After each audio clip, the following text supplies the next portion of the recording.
Hello, everyone, and welcome to Nuuli Forged. My name is Jared, and I am your humble dungeon master. And with me are three glorious misfits. Four soon to be. Tanner is running a little late, but will join us as soon as he is able. And then we'll have four of the glorious mighty misfits. Wahahaha. I hope everyone is doing well tonight. Let's go around and do a little intro because they'll hear. I can't speak. I'm going to stop. Let's go around and do a little intro.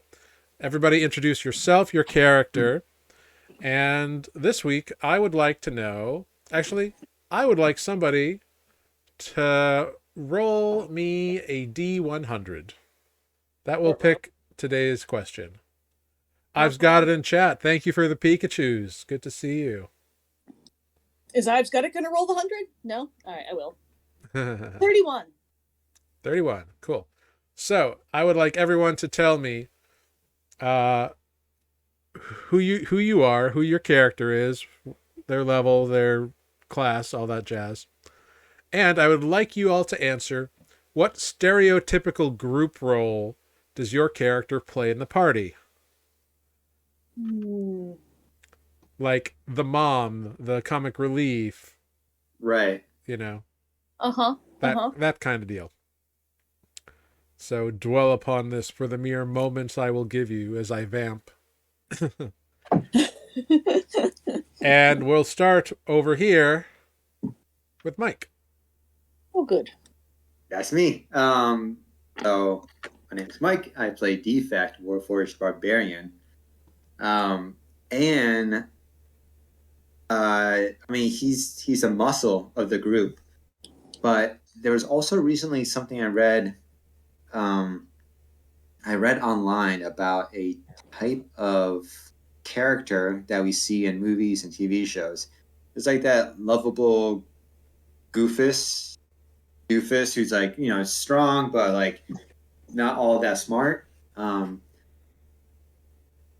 of like Kronk, from Emperor's New Groove. Yeah.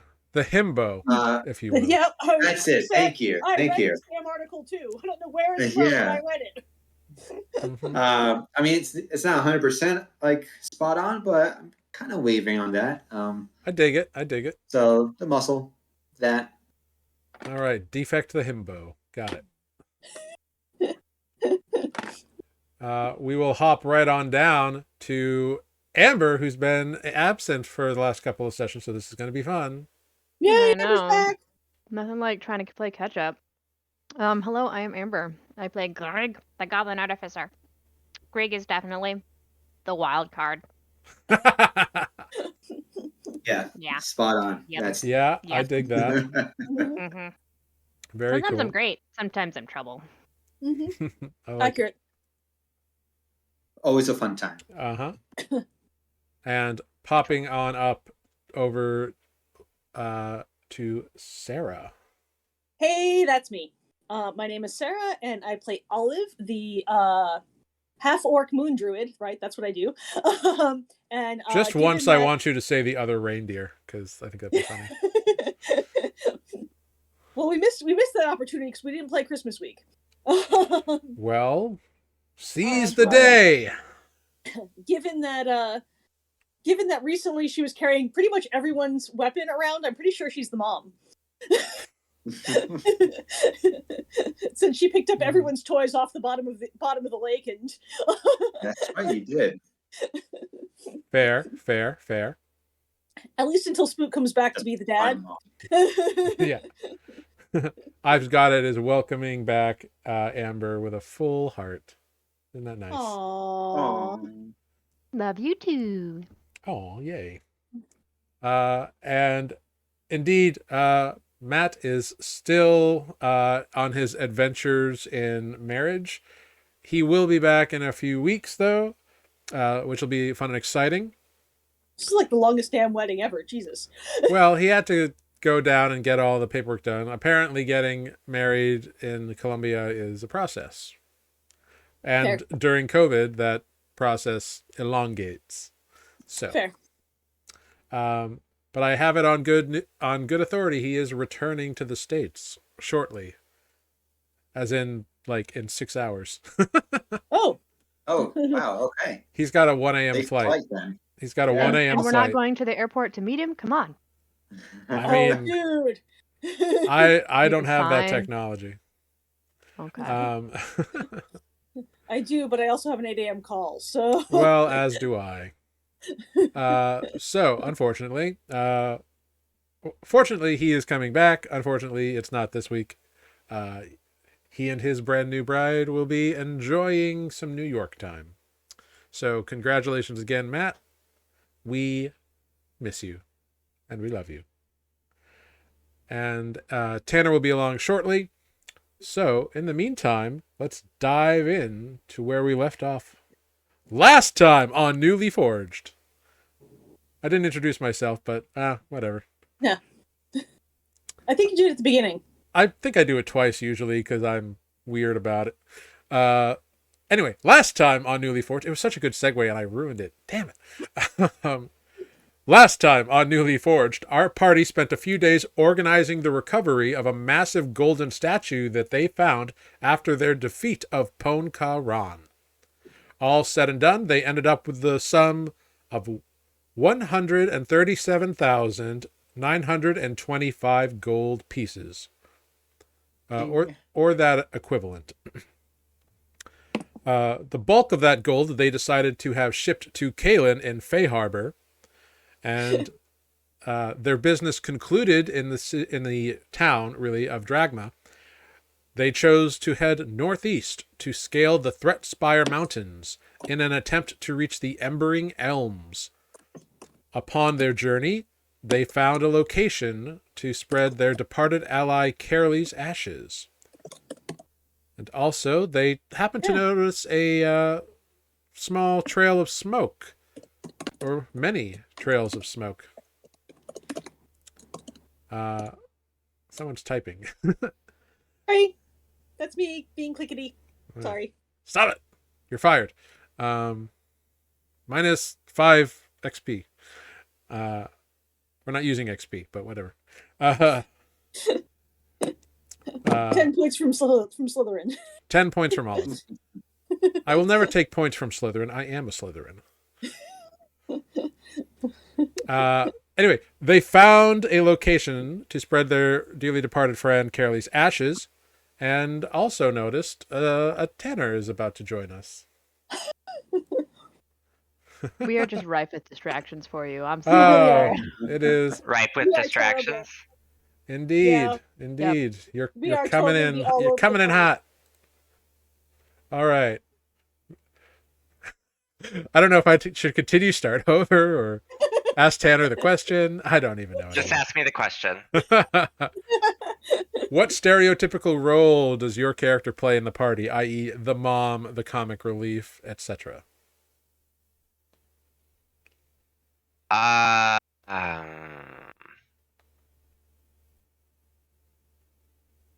don't know. Well, I can see this was riveting. The provider, Oh, the provider. That's a good one. I like that. because I generally go out hunting for whatever they eat. Fair. Fair. All right. Back into the introduction. Or the recap. Whatever. Anyway, after they spread Caroly's ashes, they noticed multiple trails of smoke, but could see no source. Upon some investigating with their invisible sidekick, Paduk, they discovered a hidden gnomish village that had been recently attacked, hidden behind these illusions. The party stepped in to aid the injured community, and after helping to heal and repair and clean the damage, the party was brought before a gnome named Jason. Not We're just Jason. gonna call him Jason. You know Jason. that, right? It's Jason. Just said. Jacen. Jason. We're gonna keep calling him Jason. I probably will too. Which is weird because Meredith? while I was writing this, it Merriweather. never occurred, and then I read it wrong once, and now it sticks. But shortly after meeting him, another identical gnome appeared right out of the doorway next to them, saying that they should probably all sit down for this tale. And so that is where we begin. You are all crouched inside this half-constructed gnomish home, given that half of it is caved in from as a result of the attack on the village. And also it's gnome-sized, and we are not, except for Grig. Yeah. Grig is able to move about comfortably in this environment. The rest of you are crouched down, especially Defect. And the chairs are not really sized for you, so those of you who are not small creatures probably end up sitting on the floor, which is comfortable. It seems like any debris has been swept away, and there's rugs, and a few cushions are handed out. But you find yourselves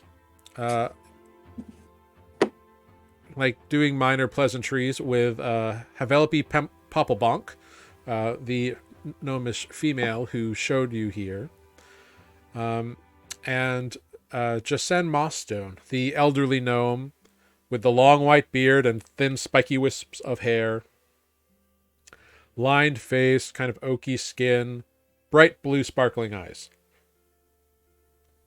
who is standing next to a gnome who looks exactly like him, who is just stirring a cooking pot of some sort and sort of not really engaging, beyond the occasional turn, smile, and nod kind of deal. So as you all settle, he sits in a chair. Havelope pluffs a pillow and kind of puts it behind him. Well, as you know, my name is Jasen Mossstone, and it's very nice to meet you all. Thank you again for helping the village out. The fact that you were sent to see me means, well, it means you're trustworthy enough to know this, and I've heard you've said you might be able to shine some light on what happened, or possibly help out. We're gonna try. I appreciate that. You see, what that ogre stole was my staff. But it wasn't just any staff. It was an extremely powerful magical item. When I was a much younger gnome, about 160 or so, a spellstorm ravaged this entire valley. In its wake, I found a glowing orange crystal.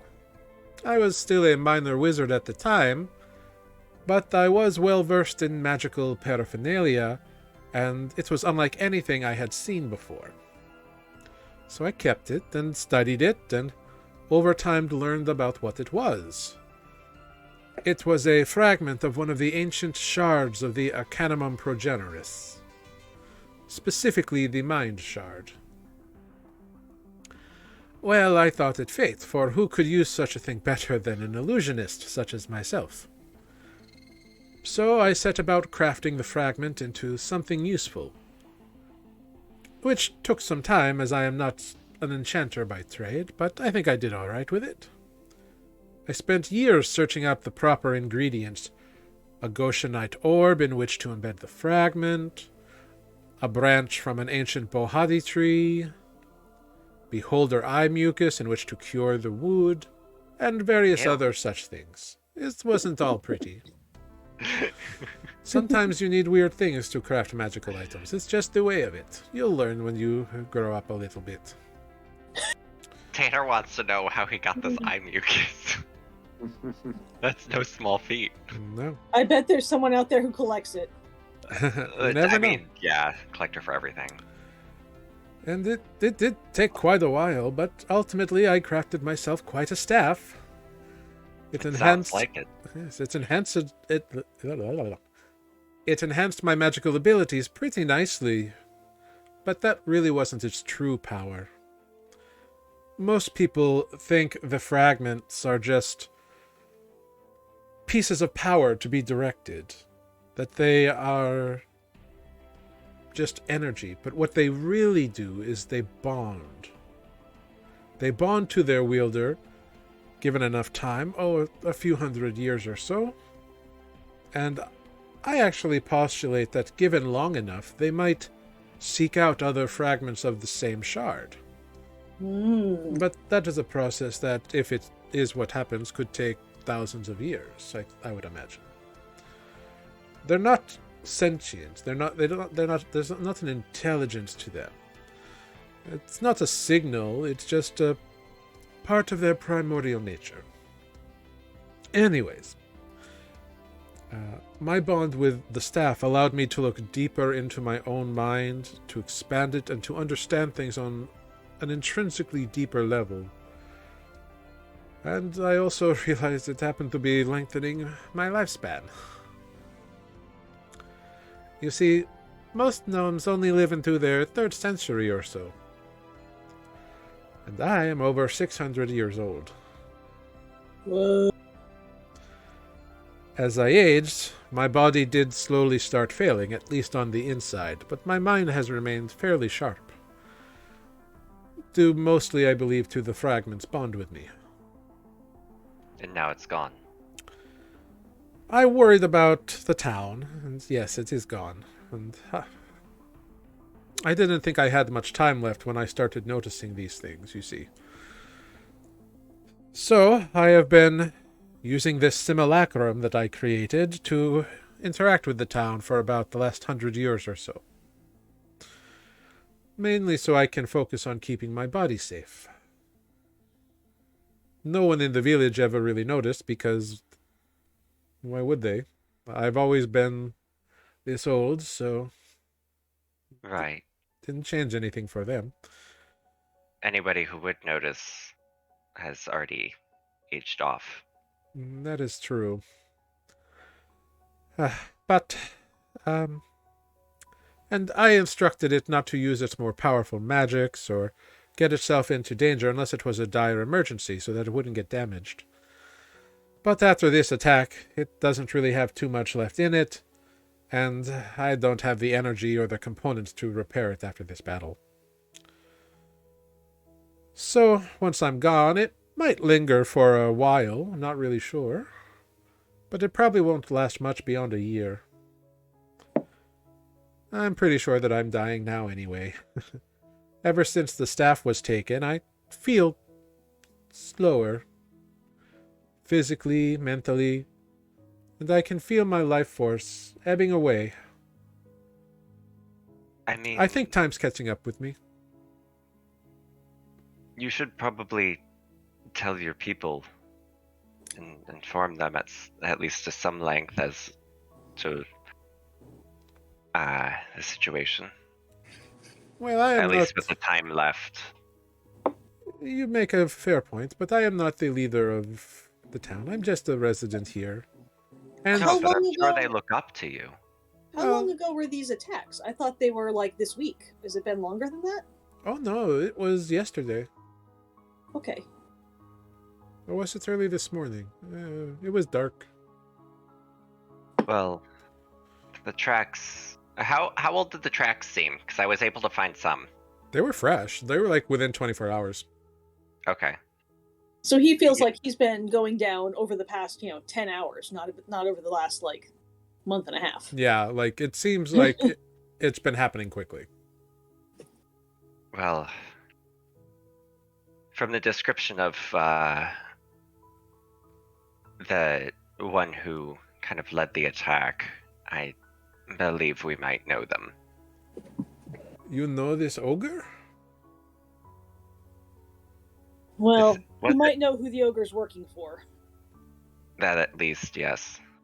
Because the tracks disappeared, and I mean, I know somebody who can disappear like that. Well, if you know that person, hope you have a clue as to their whereabouts.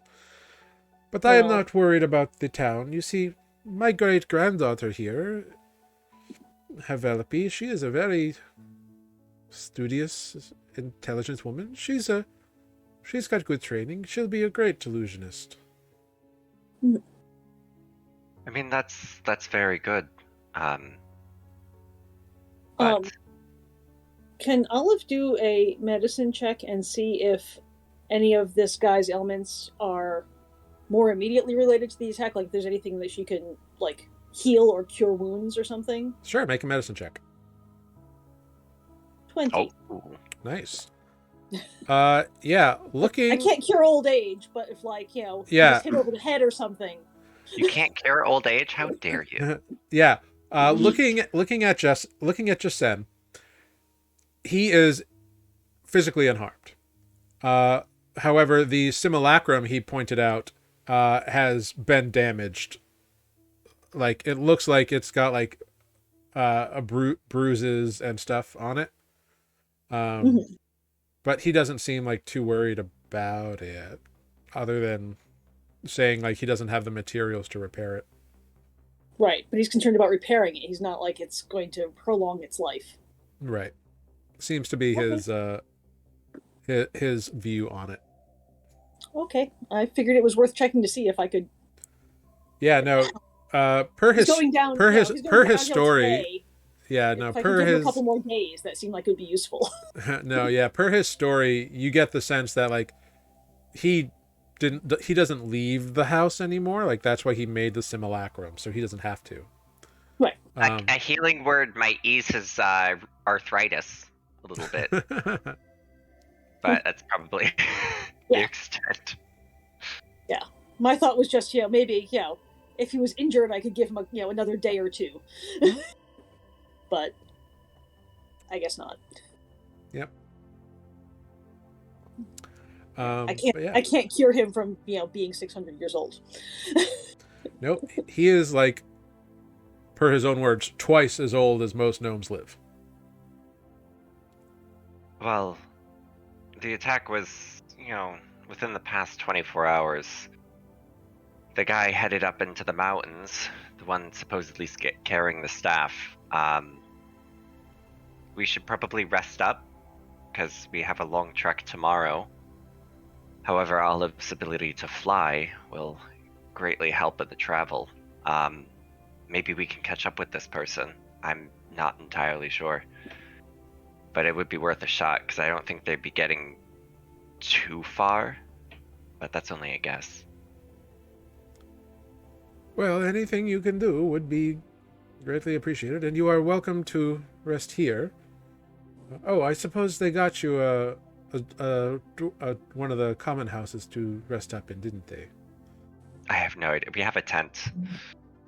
Yeah, we hadn't really been paying attention. You were shown to like a common house for like sleeping if you wanted to use it. Do my knees showed you that. Hang off the bed? Yeah, the beds are too small for most of you. What if we pushed them all? Yeah. What if we pushed them all together and slept across them? You do you. You can figure stuff out. I'll just. Greg, can you make the tent do that thing? What, you mean open? Here?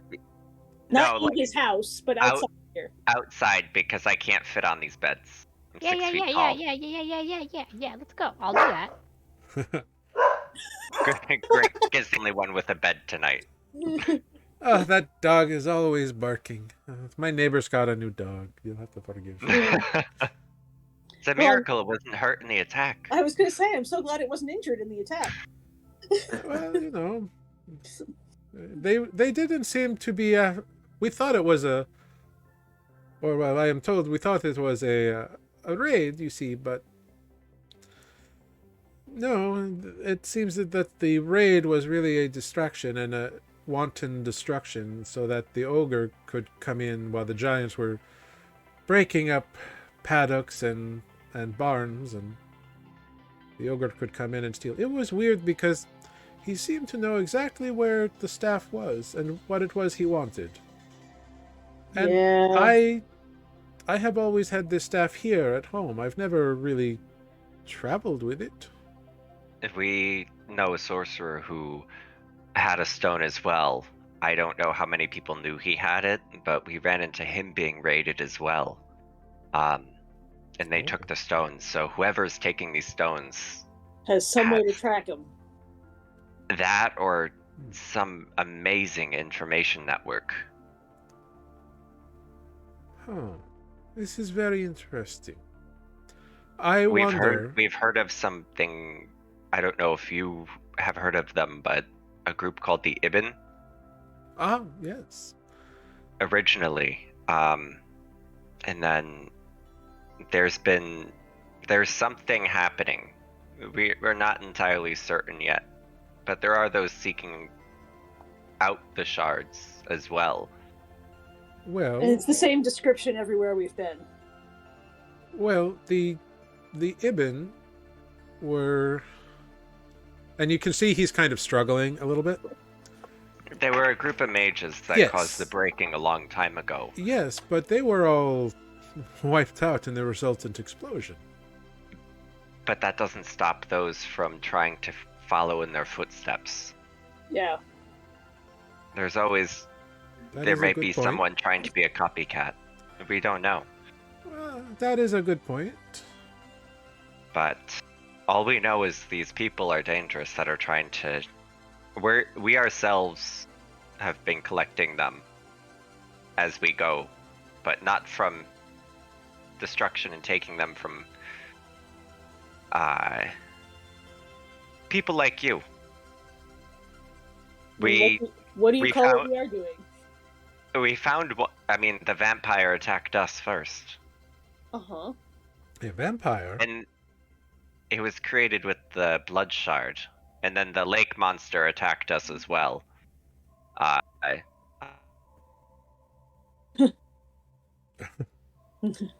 I tried to talk to it. Oh no. Well, And we that's can what see comes how with well trying to that talk to went. monsters. Oh, poor Adis. Oh, up here he comes. Haha. Looks Oh. weird. In My the mi- Discord crashed. Oh, super weird. In the midst of a conversation.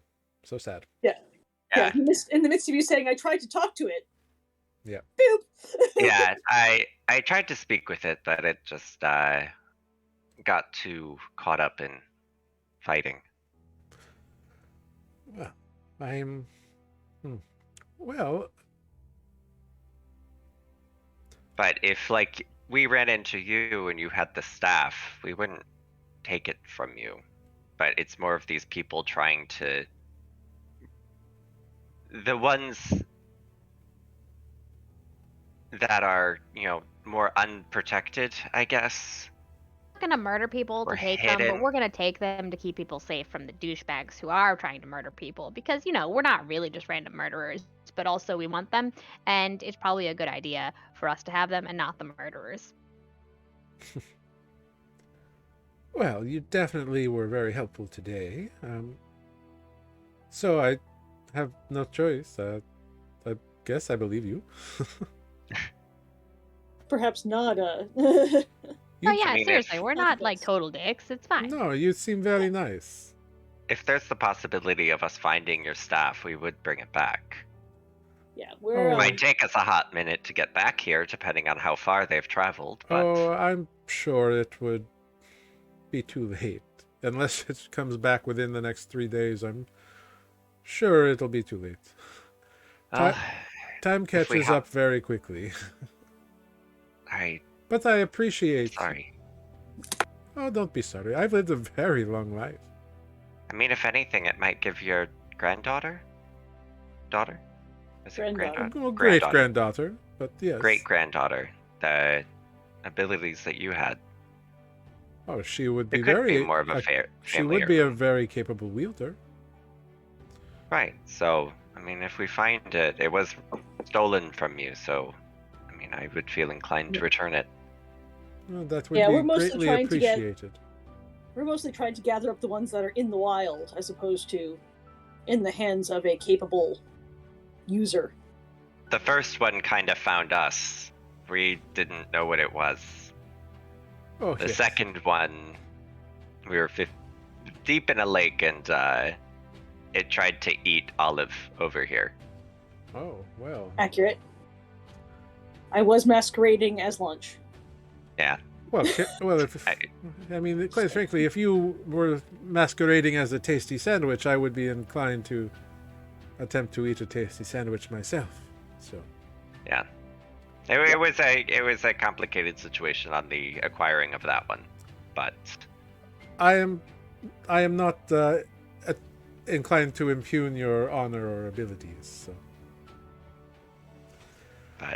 we would love to bed down here for the evening and head out first thing in the morning.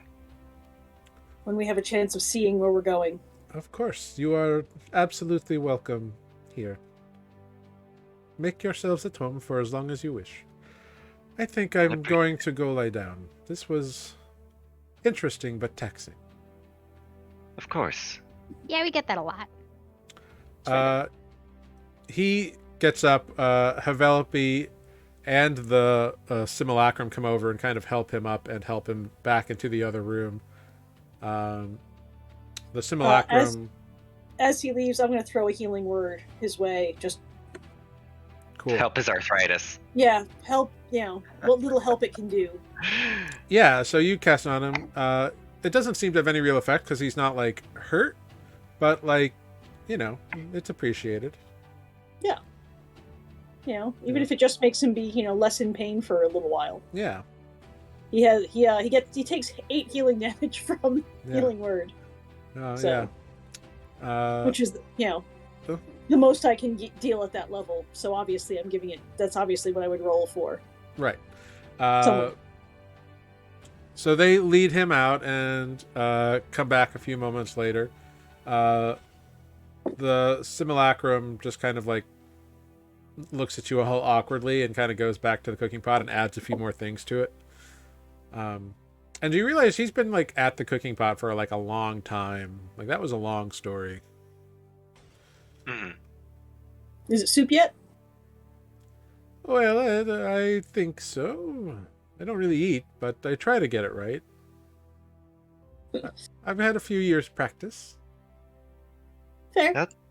That's good, I guess. Doing a very convincing job. Havelope like doles out some bowls, and sure enough, like this kind of rice vegetable soup porridge combo thing is served before you. That's quite a rice vegetable soup porridge. Yeah. Which is weird. It seems like it's the stuff that they had that wasn't like damaged that day, and like they'll have to like restock. But like it's like it's like rice porridge but with a vegetable soup over it, I guess is the best way to describe it. Right. Vegetable rice soup. Yeah. It's a vegetable congee. Yeah, that's exactly what it is. But yeah. You all have that, and you're free to ask Havelope any questions you might have, or you can just bunker down for the evening. I'm good for the evening, I think. Cool. Yeah. Same. All right, Bunker you all bunker down. In our tent where we actually fit in the beds. Yeah. Except if Greg wants a bed. Yeah. They get a bed. You notice that even though like he's 6 inches tall, Paduk still like sleeps in one of the sleeping bags that appears in the tent. Oh. Does one appear small for him? No, they all appear medium-sized for medium-sized creatures. But we'll get him a custom sleeping bag though, because that would be adorable. Yeah, he just like sits in it, and it's like this big, massive comforter, and he's just like, he's never complained. He actually has a good time with it. He's like, this is the biggest bed I've ever had. This is pretty good. Well, as long as you're happy with it. Yeah, it's great. All right. You all get a full night's rest in, full long rest. Great. You awaken in the morning, and the day is yours. Pindri Glimmerpop, the kind of gnome cleric guard in charge of the town at the moment, comes by, thanks you again to see you off, and greatly appreciates your help. Of I guess we course. follow those tracks, huh? Mm-hmm. Yeah. That was my plan. Yeah. You don't have to do any rolls for that because you have already found them and everything. So you can follow them right to where the tracks diverge and the heavier booted tracks change shape, become smaller, and then later on behind a rock disappear. Right. All right. So this is where they ended. Are we right at the foot of the mountains now? You're definitely in like rocky, like foothill area. And this is a good time to mention and describe what the Threatspire Mountains look like close up. What? Threatening. You have approached the Threatspire Mountains from a fairly low level, even valley betwixt the two portions of the mountain range here. Getting close up to them now, the actual like base of the mountain is probably still like a good 5 to 6, 7 miles away, but it looks like it's straight up almost. It is practically sheer cliff with a few ascending steeps, and it goes up for miles. There are massive snow-capped peaks, jagged edges. Imagine like if the mantle of the earth just erupted, like, and one half just went up and the other half stayed down, and then pieces were shaved off of the raised part in very steep inclines. They look like jagged teeth in a weird way. Cool. And who knows what is up there. And they are massive and will probably take many days to cross, even with flight. So we're looking at the end of the tracks, and there's no further indication of where somebody went from there. No. The tracks go behind this boulder and kind of stop, and it's going like east northeast kind of, and they just stop and are gone from behind this boulder. I mean, I could turn into something that flies and scout out up ahead to see if I can see if they resume. I would say we can just go in a direction, save the flying as much as we can for travel at the moment, because that will be the way for us to get over this the quickest than climbing. True story. But I don't think I can carry defect. No, I would think that if you change it to something big, you can also change defect, and defect can carry Greg, you can carry me. Yes. That is true. Because I think you can change both of you into like giant eagles, which have like an 80-foot movement speed. That is accurate, and Yeah. can carry 240 pounds. Yeah, so if you change defect, defect just carries little Greg. Yes. Even though defect can already do that. Yes. Hey, defect, you excited to learn to fly? Very excited.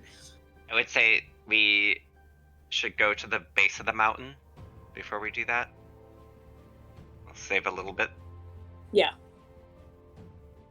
I will long strider everybody so we can get there a little bit quicker. Cool. And then, since it is my favorite terrain, we are not slowed. Great. Yeah, you zip everybody right along, hopping between crevices, over little gullies, hopping on rocks, just kind of leading the way. Yeah, it is very... it very quickly becomes like rocky and dangerous. And Adis, given that this is one of your favored terrains, you notice immediately that this place, even in the foothills, is rife with natural hazards and dangers. You can see that the cliffs are jagged. It looks like landslides or scree and rock falls probably happen pretty frequently. Mm-hmm. And let alone any creatures that may or may not reside at various points along the mountains. But I can see why they call these the Threatspires. yeah, Yeah, they're pretty threatening. yeah. Yeah. But you make your way and find yourself in what you would consider to be like the base of the mountain. There is a steep incline up in front of you. It's like a brown gray, like sharp, hard edged stone. Like with your passive perception and familiarity with mountains, you can tell that it is possible to like scale. Like it's not impossible. It's difficult. But you can see like there are footholds, handholds, and you can see now that you're closer that there are like ledges and like there's maybe like tracks higher up, and down low it's a little more just like the first step is the hardest maybe. But it is incredibly high. It's like a good 200 feet to that first ledge. I feel like climbing this. Carolee, are you ready? We buried Carolee a couple days ago. Oh my god! Olive! Not Carolee. Not So Carolee. no, Carolee's not feeling up to it. Damn it! Why did I do that? Alright. Come on, you're gonna ruin my twist here, buddy. Come on. I know! Oh, Jesus. Olive, are you ready? I'm ready. Defect, are you ready? Here's the deal. When we Let's are do it. eagles, you and I can talk to each other. And we can understand everyone else, but we can't talk to them. I don't think Defect can understand. Only you can, so you'd be like playing telephone.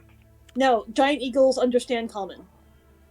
Do they now? That's Yeah. cute. But they can only speak Orin, which I don't think anyone else speaks. So we I can talk to each speak other. Orin. No, I can. they cannot speak Orin. They can understand Orin. They can only speak Giant Eagle. Oh, is it giant eagle that they can... They have a language at any rate. Oh, you're right. Yeah. You're right. Okay, they understand common and Orin, and they can speak giant eagle, so we can speak to each other. And we can understand you guys, but we can't talk to you. Yeah. Also, when you polymorph Defect, all of his stats become eagle stats. He Yes. literally becomes an eagle. Yes. Zemkis Dorlit, thank you for the follow. Much appreciated. I hope you're enjoying it, Zemkis. Much appreciated. Yes, that is true. Yeah, which means that he becomes a giant eagle who knows he's really Defect, but Fortunately, Giant eagles are dumb, though. no, they're No, they're not. not. They're actually quite intelligent. No, So they will I listen to think 18. he'll be fine. Yeah. Mhm. Probably.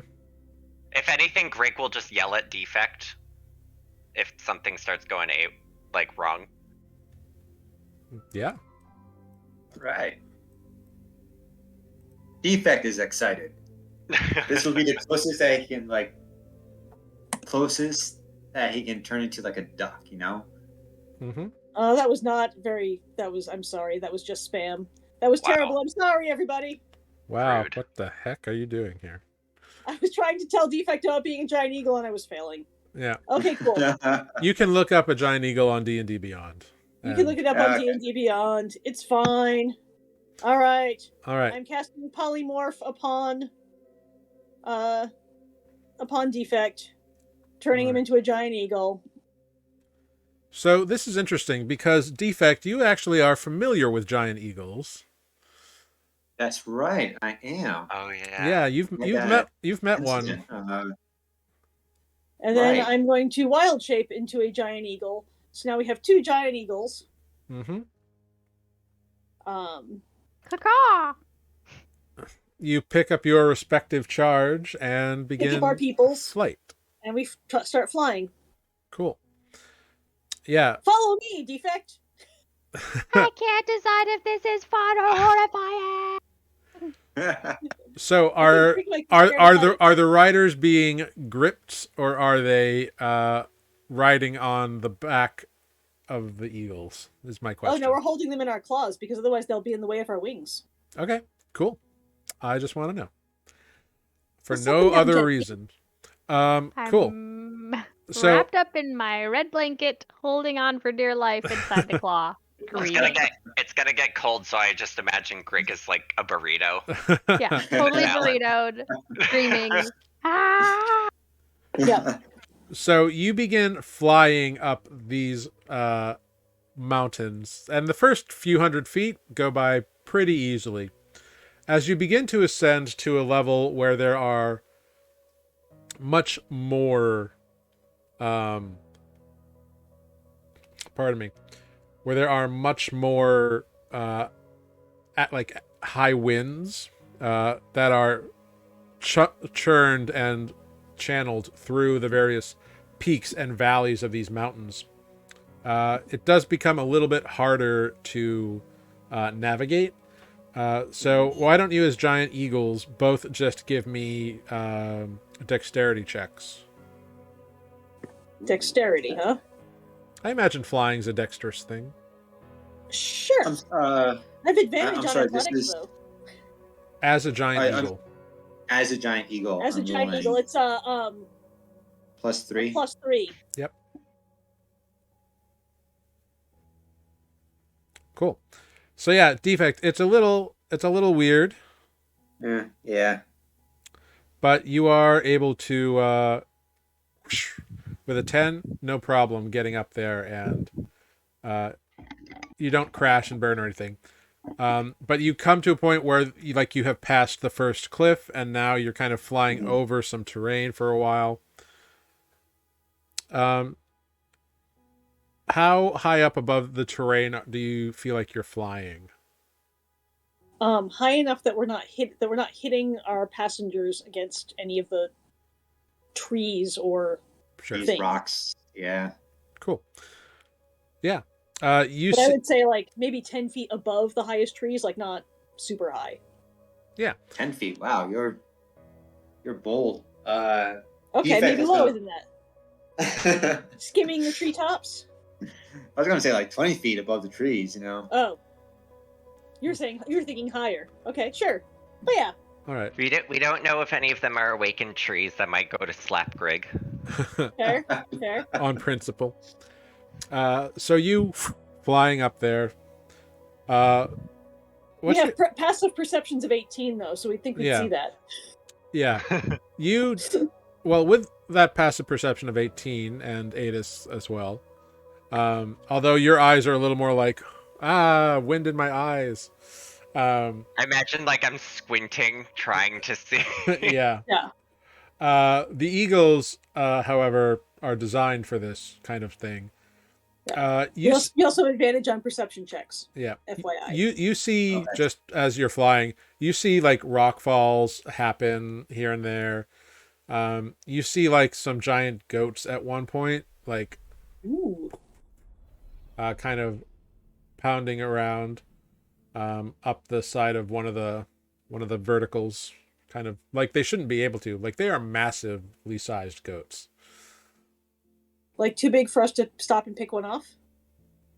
I mean, you both have people in your claws. Oh yeah. Okay. That's a good thing to turn into later, But you know, because you can see it can climb the mountain. Yes. yeah. Giant goat. Take note. Yep. Mountain goat. Dire mountain goat, whatever it is. Yeah, you see like a couple of mountain lions here and there, once or twice.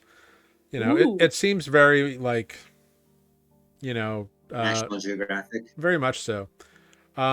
Occasionally things look up at you, especially with Grig shouting, which I imagine they do occasionally. I feel like Grig's throat is dry at this point. No, yeah, I think there's a point at which Grig would stop screaming and like maybe fall asleep because they just don't know what else to do, and then they'll wake up and go, "Ah!" and then be like tired of screaming and Fall Great. asleep again. fall asleep again. Yeah. Wonderful. All warm in their burrito. Hopefully warm. Wind So is a fierce thing. It's true. Olive, you can feel in your mind that your spell is about to wear off. Time to land. So we look for a clearing Yeah. to which to land in. Yeah, make a perception check. Perception check. Yeah, just Can to I make a perception check? just to find a safe landing 24. space. Olive's got this. Yeah, you find a Eagle's got good perception. you find like a piece of like open ground that is like a solid like slab that you're pretty sure you'd be fine on. Alright. Swoop down low, Pretty sure. Yeah. drop Adis off gently, and then land, a few feet away. Yeah, totally. Yeah. Piece of ground's a mimic, isn't it? Yep. No, like it's got like a few like raised steeps that kind of like are stairs and and then on the other side it comes back the other way, so it's like a weird like stadium seating on either side of like the valley. It's weird. And then there's big like rocks falling all over the place, but it looks safe and sound from what you can tell. And you are easily able to land.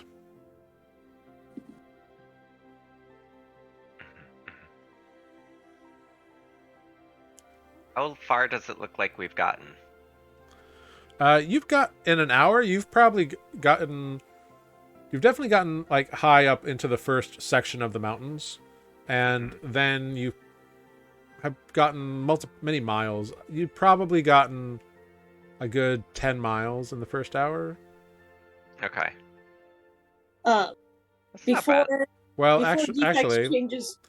let me look up Giant Eagle here. I think it's 80 feet. 80 feet. Yeah, Cool. it is 80 feet. Cool. Before defect changes back, tell him, I've got 3 more hours in this form. I can change you back 3 more times today. That would be most amazing. I As will. long as- I will just remind you that you would have to come out of your wild shape and use a new Yes. shape to do it each time. Well, after the next one, we can short rest and Yes. she can get them back. Mhm. Okay. Yeah. I can get my wild shapes back. Mhm. I don't get spell slot, but I still only get 3. I get 4 polymorphs a day before a long rest, and 2 wild shapes before a short rest. So I can, he's going to become defect again in a few minutes, but I can stay an eagle if there's like scouting or hunting to be done or anything like that. But yes, I will have to drop the eagle Mhm. to put him back into eagle. At least I assume that I can't cast spells in giant eagle. Not yet. No. That's later. I think level 14. One of them. I think it's Oh. like 14 or 16. Well, then I can cast spells as in any wild shape. But Yeah. question is that giant eagles do have a spoken language. Yeah. I mean, They speak eagle. They screech. Okay, that's it. They don't really not really a spoken language. Greg can speak giant eagle. Yeah. Greg, I didn't know you can speak that. I imagine the whole time that I was flying with Greg in my claws, I was just exclaiming to Greg how awesome all this was as a giant eagle. You're screeching. I'm screaming, just- falling asleep. screaming, Yeah. falling Yeah. asleep. Mid screech, you pop back to being defect. All right. It's just defect. Ah! Oh. That was most amazing. It was terrifying. Also cool. Also terrifying. Also, don't lose your grip. That was really scary. Also, cozy. Also, cool. I don't know how I feel about this. Can I change next time?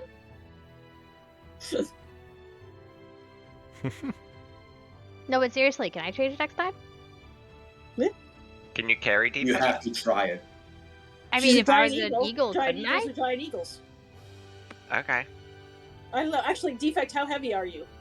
That's a real question. Wow, calling me fat.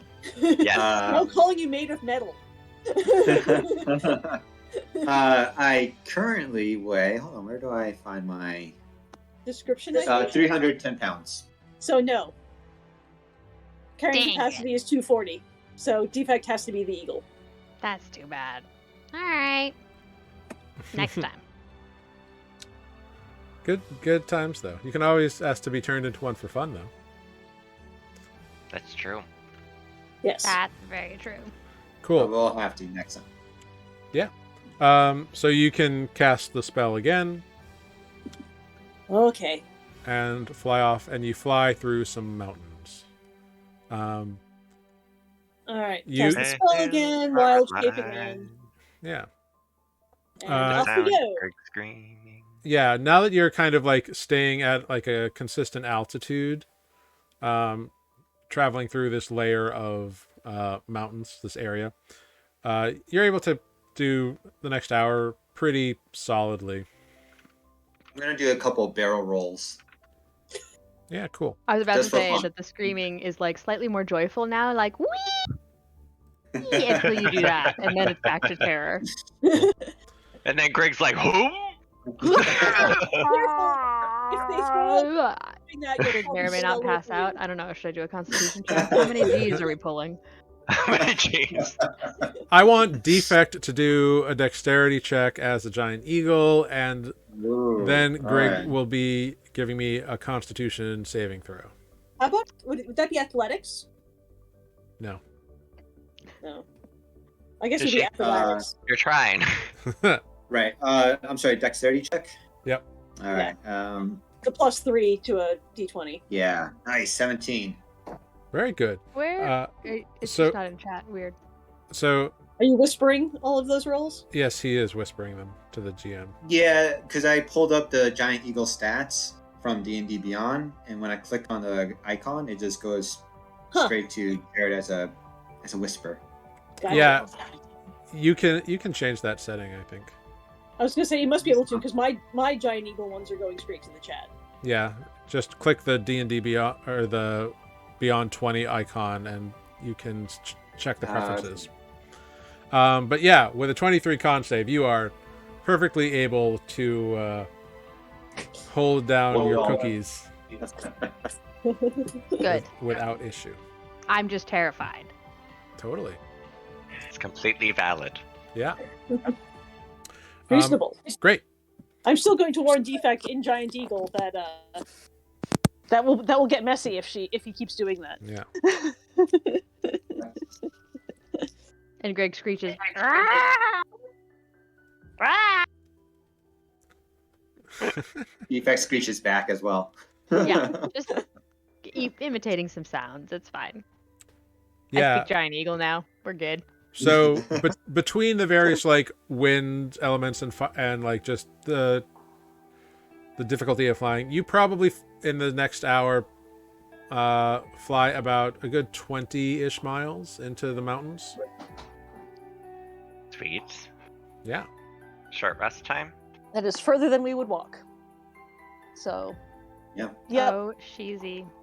In an hour. Yeah. Definitely. When we run out of the hour, we're looking for a safe landing place again. Yeah, you feel it coming. Go ahead. You can make a perception check. All right. Why the heck did I just close that window? There it is. 17. Cool. Yeah, you find a very similar looking place. This seems to be like the brown stone area of the mountains. But yeah, you find a place. All right.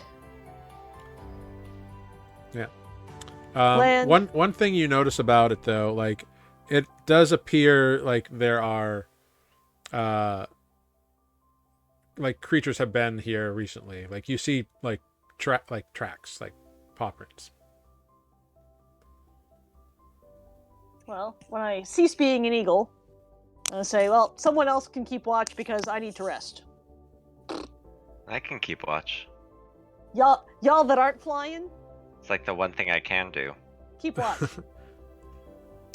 And I'm going to settle down for a nice short rest. Cool.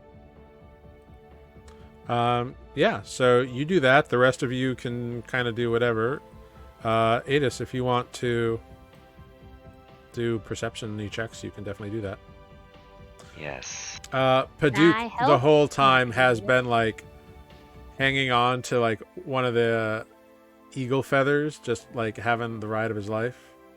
Nice. You've been hearing Paduke be a very never-ending story moment with Paduke being like, "Woo! This is amazing!"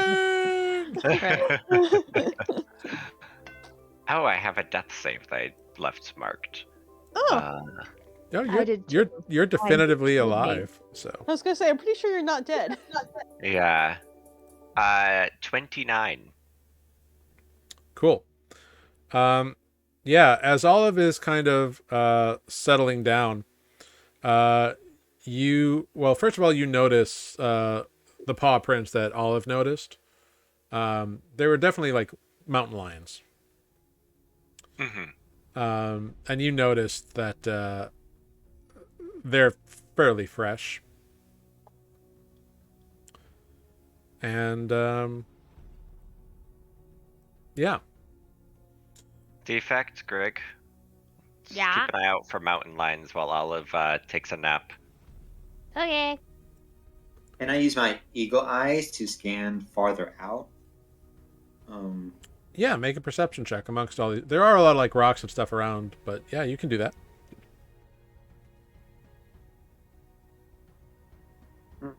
12. Cool. Yeah, you don't see any mountain lions around. Defect. All right.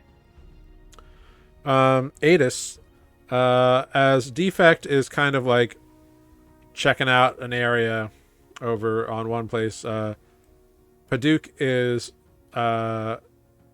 sitting on a big rock that Olive is laying, kind of leaning on while she's resting. Mhm. Greg, you're kind of doing whatever you want to do, kind of noodling on something, chipping a rock, maybe. I don't know what you're doing. Great I'm things. gonna make a snowman. Well, there's no snow yet, but Oh. you can make one out of rocks. I'll like stack some rocks. All right, yeah, you're over there stacking some rocks. Cairns. Making some sculpture. Yeah. I might be designing, the next weapon that could just destroy the earth, but you don't know because it's made of rocks. I love that. Cool. Not earth, the Nuuli. But yeah, great.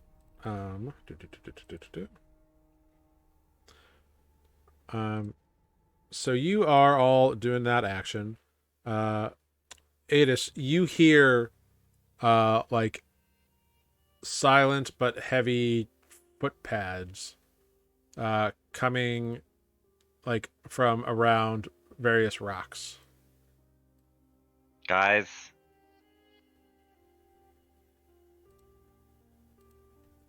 And I'll just like point out kind of like where the foot pads are coming from. Yeah.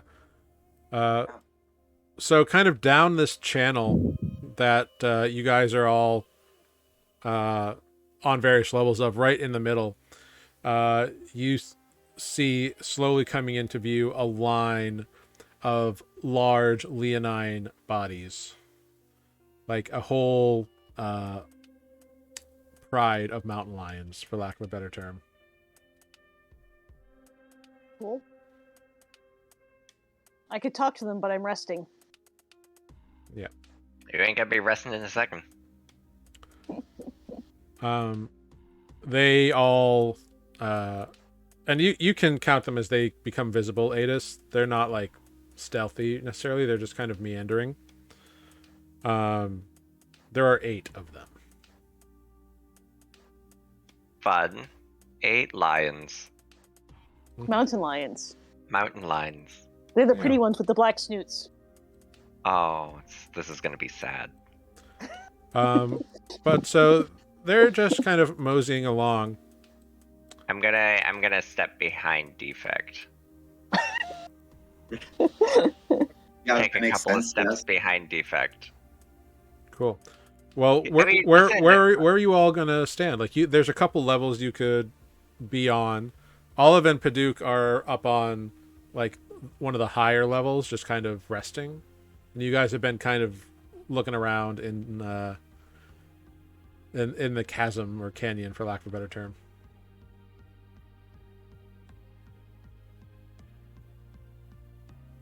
I mean, I guess wherever I am, I wasn't really thinking about it. I mean, I would probably want to try to be higher. Okay. Yeah, the high ground is always the best ground. All right. Yeah. I don't know with mountain lions what is considered safe. Yeah. Um, So you can all be up on the ledge with Olive and Paduk. Like, that's fine. All right. But yeah, you see these lions as they kind of just and look up at you and just kind of sniff in your direction. And kind of the one in the lead just goes and they pad away and bypass you. Than they are. Seems like they're just moving right along. they saw Defect Okay. and were like, that doesn't look edible. I mean, I might have puffed out my chest a little bit. You know, That might have done it. That might have been the deciding put the fear factor. of God into them. I don't know. Yeah. The peck pump of fear. oh my god, That should be I'm a looking feat. for a GIF. Nope, I'm gonna find it. I'm sure. Dwayne the Rock Johnson, Mysterious Island. Yes. Peck pump of love. No. Here's a Oh. dumb question, or here's a question. Yeah. I can't turn back into an eagle until I've taken a short rest, but could I rest as an eagle? Yeah. I mean, but 'Cause you'd have to revert to cast the spell. So Right. But my point being that if I'm a great big eagle, I am a less tasty snack to mountain lions. Or a more they already tasty passed snack. us. So it's kind of a moot point right now. It is. But I was just thinking about, if I've got 3 hours left in the wild shape, it may make sense for me to rest in the wild shape and then drop it and do it again, because that means I can take off and fly if we're attacked. Rude. Yeah. The eagle also has a lot of hit points. It's up to you. I mean, maybe the lions like giant chicken. Maybe. I mean, it doesn't have that many hit points, but it has, they're free hit points basically. If I'm planning to drop the form anyway, they're basically free hit points. It's your call. Anyway, this was a lovely nap.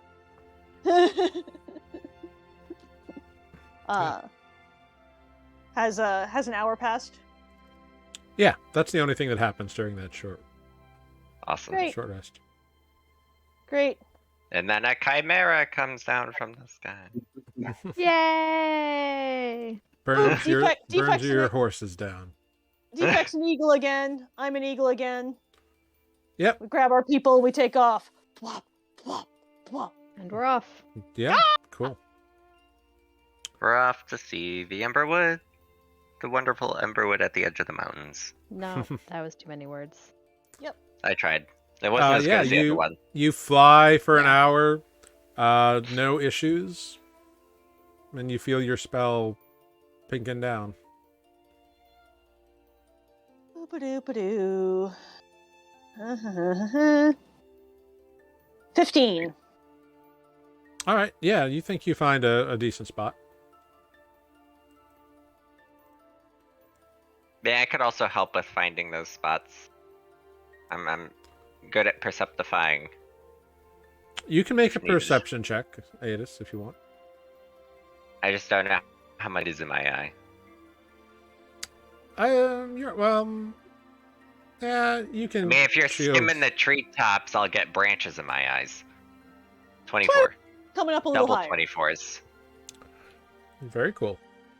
Yeah, you see the same kind of area that Olive does. It's like a bunch of like hills and gullies, and it's like a natural maze kind of thing. Like, you know how like when mesas have like rocks on top of them and like mounds and stuff. Like it's much like that. Okay. But yeah, you see that. Roll a d100 for me, Aedis, if you'd be so kind. Fick.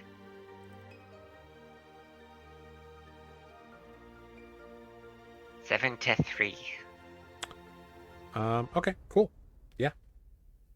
Yeah, nothing seems to be drawing your attention. Cool. Suspicious. It's just a clear area. You're still pretty low in the mountains, but you know. Right. All right. But you made a good like 15, 20 miles out of it. All right. Drop the eagle. All right, everyone, quick potty break. And then defects an eagle again. Yep. Hold on. I'm They're an just eagle finishing again. up.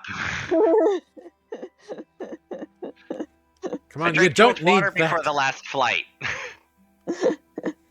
Don't make me turn the seagull around. Yeah. You are eagles and you fly and And we you're fly. gone. Yeah. I'm carefully holding Aedis away from me in case he's still dripping. Wow. Rude. Gross. Harsh. What do you think I have? Damn. It's just peeing. How do you think that thing works? I don't know. You seem to think you weren't done yet, so.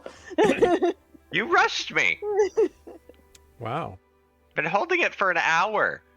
A whole hour? I drank too much water last time. My throat was dry. Damn. Wow.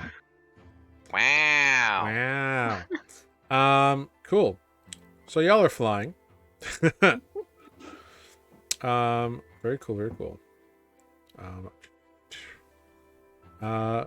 During that time, where is it?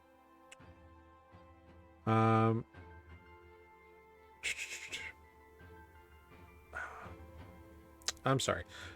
During that time, nope, that's not it. What happened to it? During that time, Aedis,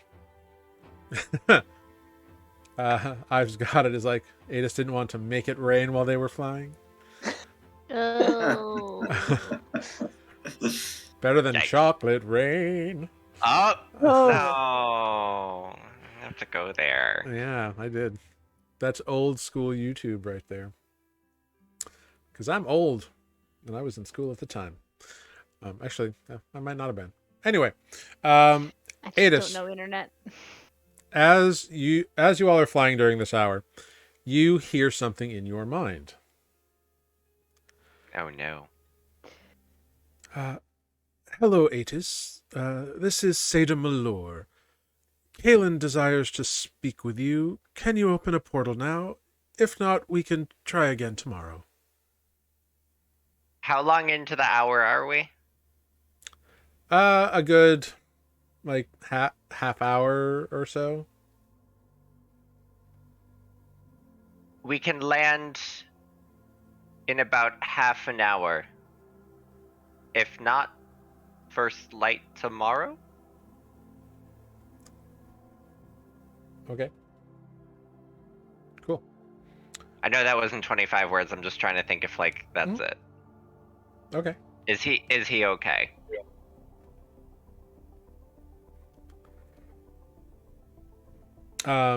Sometime, a few moments pass, and you get a response. He seems like he cast the spell again.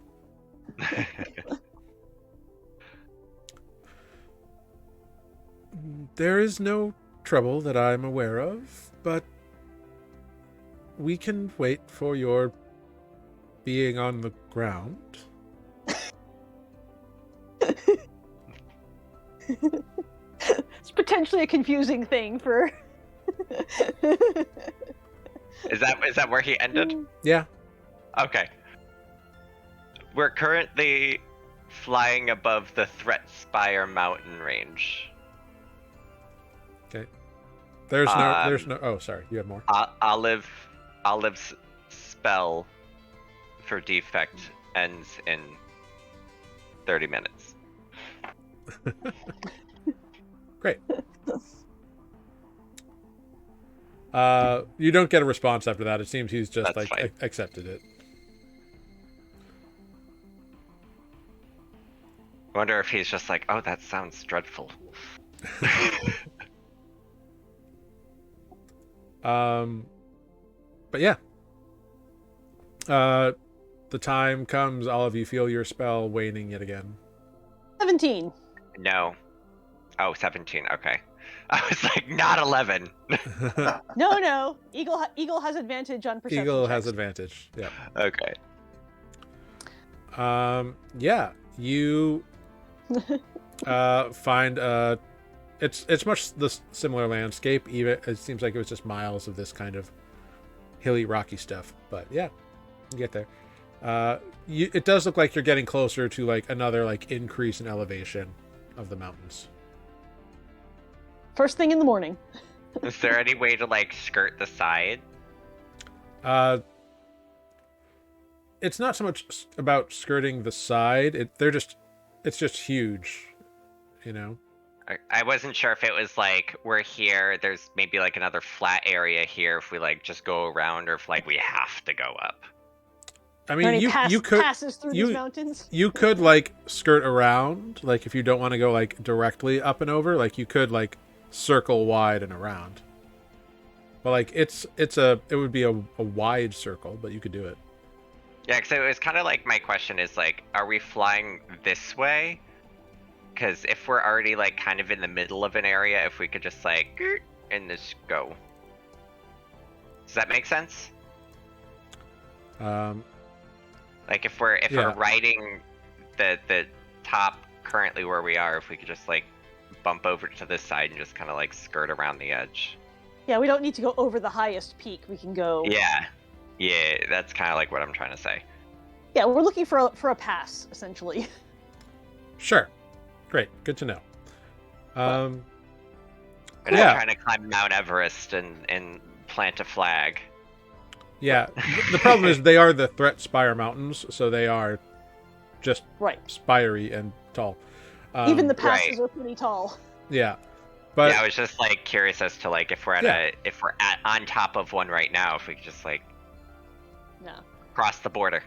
You're not quite as across the border, and again, as these are hand-drawn maps by me, they are ideal representation as opposed to exactly accurate. But yeah. Right. No, that was just my question. I was like, I didn't know if like we were at a point where. Like, yeah, you've definitely covered like in this first day or whatever, like at least 3 days worth of travel, like on foot, if not more. Great. Yeah. How windy is it? Like, is it able to set up the tent at all? It's pretty windy, but like you're able to like find like a place to where you could like set a up little the tent. nook or something. Yeah. Okay. Cool. Sweet. Let's do that. I'm tired. Once we find a little nook, I will open a portal to Zeta. All right. You open the portal in the air with the latch blade.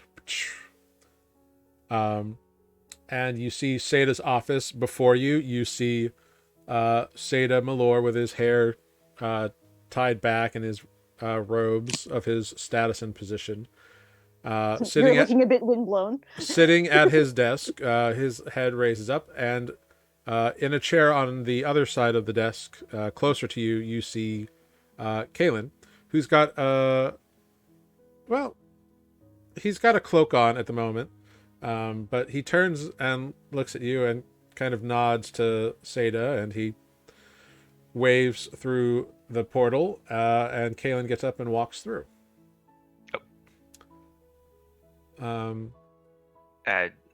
We have a minute. This is going to take longer. Oh, okay. But he comes up to you and hugs you and kisses you and says, "Don't worry, it's not bad." All right. Hold on. Seda, how do you like the view of the mountain range from here? It's very pretty, I guess. I'm amazed you're at the Threatspires. We Me can too. fly! Olive has been changing herself and defect into eagles, and it makes it quick. Oh, well, that will certainly be helpful. Closes. Bye, Seda. It's such a rude way to hang up the phone, but I love it. It was a long hug. It's okay.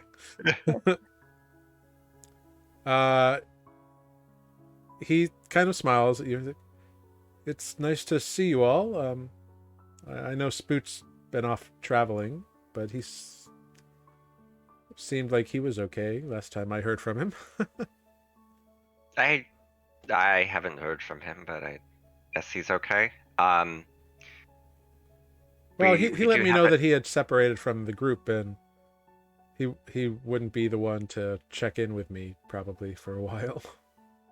Right. Did Also, we sorry tell about- him that we sent sorry him a about lot the of money? Yeah, sorry about the surprise with all the money in the bank account. Yeah, that's one of the things we were going to talk about, honey. Yeah. Also, this is Paduk. And Paduk. Hi, Paduk. I'm Paduk. Hi, I'm Kalen. Oh, I've heard about you. And he begins just like rattling off everything he's heard about you. Oh, you're Adis's husband, right? You awoke like 20 years ago from some crazy like temporal like prison or something or whatever it was, some sleep. While he's doing that, I'll start setting up a fire. Yeah. It's just a stream of consciousness, and poor Kalen is there like, yes, uh-huh. I like to That's imagine that right. Greg chimes in every once in a while. Oh, poor Kalen's getting it from both sides. Yeah. Getting the rundown on everything we've done and how scary it was to fly. And then I got this book. Yeah. I'm gonna correct Paduk every once in a while. Like, no, actually. Actually, Paduk's retelling is pretty faithful to the first time you told him all this stuff. So Great. you're Greg correcting makes sure it's the yourself, correct which makes it embellishment. even better. Great. Yeah, Greg corrects it to embellish it more than what actually right. happened. That's right. Add some glory. Nice. I dig it. So during this time, Kalen's cloak has been closed, but Adis, being the perceptive man that you are, and the fact that you are married to this man, you notice that underneath his cloak is a new suit of leather armor that is like dyed in greens and browns and very reminiscent to armor like in the style that was made back in your home village of Lycos 1,000 years ago. Ooh. I was quite worried where that was going. What, you thought he was going to trench coat yet? No. He's actually 3 kobolds in a trench coat. Not that. Wow, geez, no. Oh, Jesus. No. He's a nice man with a That's why we wouldn't expect it. a difficult past. So it is 3 kobolds. Yeah, exactly. Trench coats, however, are hard to come by in Fey Harbor, so... Yeah, they're just not a style there. Backwoods but kind you of notice that like the clothes that he's wearing, like he you get the sense that he didn't know where you were going to be, so he prepared to be defensible, if nothing else. That's fair. Defect respects this. Hey, he got lucky. We're not under the lake. That's that. Just open the portal and just like water into Zeta's office. Yeah. So some time goes by, and Kaylin just, listens to your adventures, gets more details about like the money and all this stuff. By the way, we just sent you a small fortune. Yeah. And like he checks in with you all, and it's kind of, and then at some point after a couple of hours, maybe. I pass him an Advil. Yeah. It's just catching up, kind of tiles. He looks over at you, Adis, and kind of like after the initial onslaught of Paduk and Greg, he moved back over to you while he was talking to everybody else, and just kind of like grasps your hands a little lightly, and at some point after a couple hours, just kind of like looks at you and kind of like nods his head a little bit away from the group and squeezes your hand. You get the feeling he wants to talk to you alone. Okay. Guys, we'll be back shortly. Don't get eaten by a mountain lion. I try not Do to. anything gross. No Or mushy bushy. stuff. It's too cold for that. Better they do the mushy stuff over there and not over here. We're on top of a mountain. I can't practice my aerobics on this mountain. Or was it calisthenics? Yes.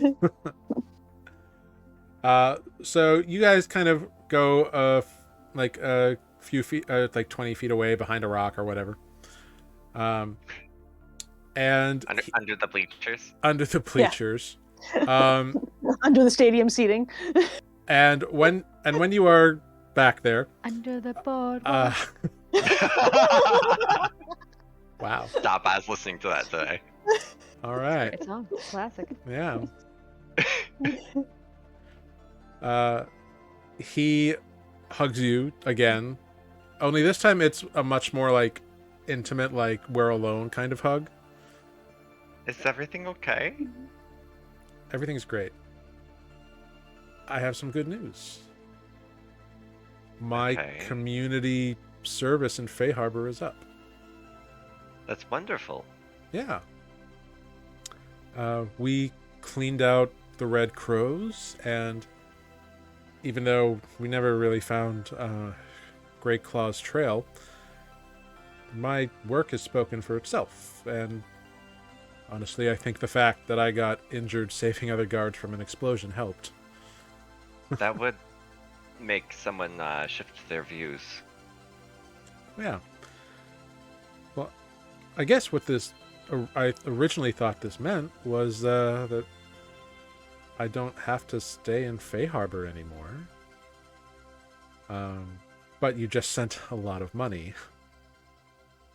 Seda had offered me a job working as a consultant at the ruins of Lytral. And I could do that, but I wanted to talk to you about it. Mm-hmm. I know you're off doing this important quest and everything that you're on, and I understand that you need to do it and you need this time. I admit that within my life the last 20 years, I'm a bit older and a little too tired to go running headlong into ruins like you are and the dangers that you face. Well, we cleared out the vampires in that ruin. Well, that's good. The point is, I don't think that I should quest with you. Because Okay. I think I would hold you back, and I wouldn't want you worrying about me. Because let's be honest, I I was trained to take care of myself and the wardens, but you were the one who received the elite training. And my years with the Red Crows are not... Those skills are something I'd rather not call on.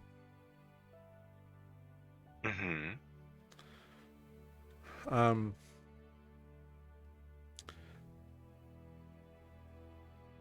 I would happily build someplace safe and relaxing for you to come home to. Mm-hmm.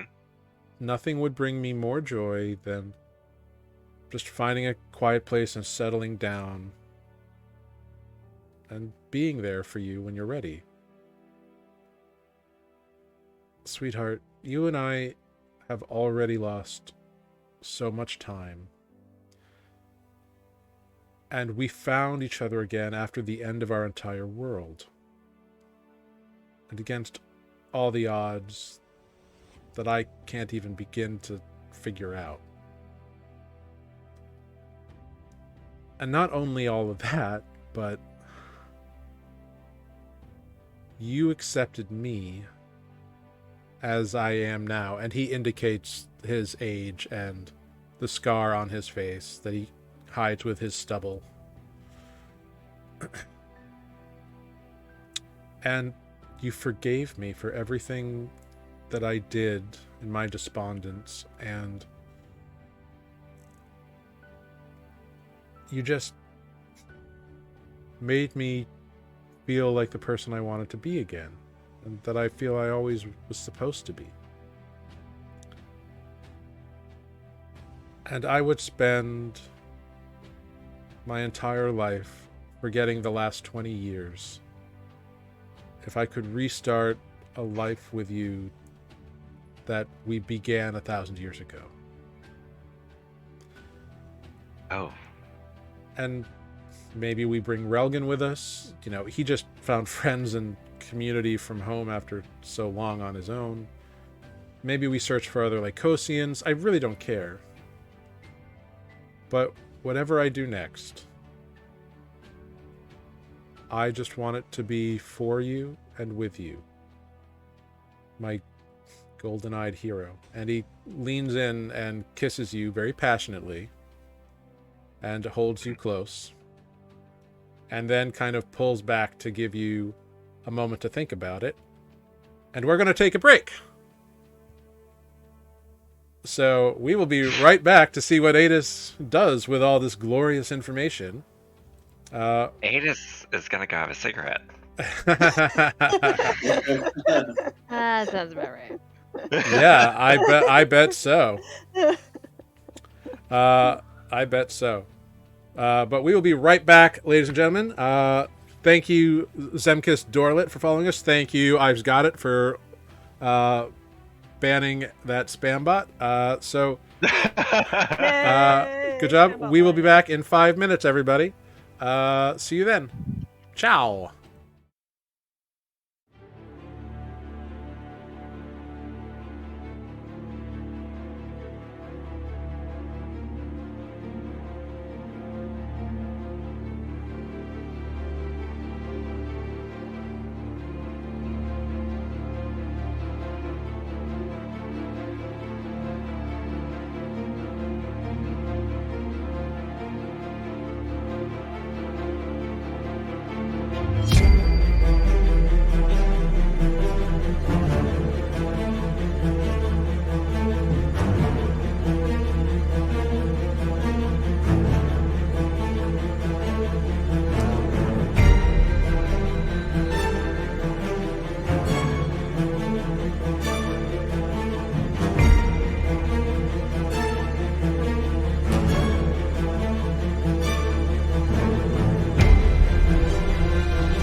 All right, we're back.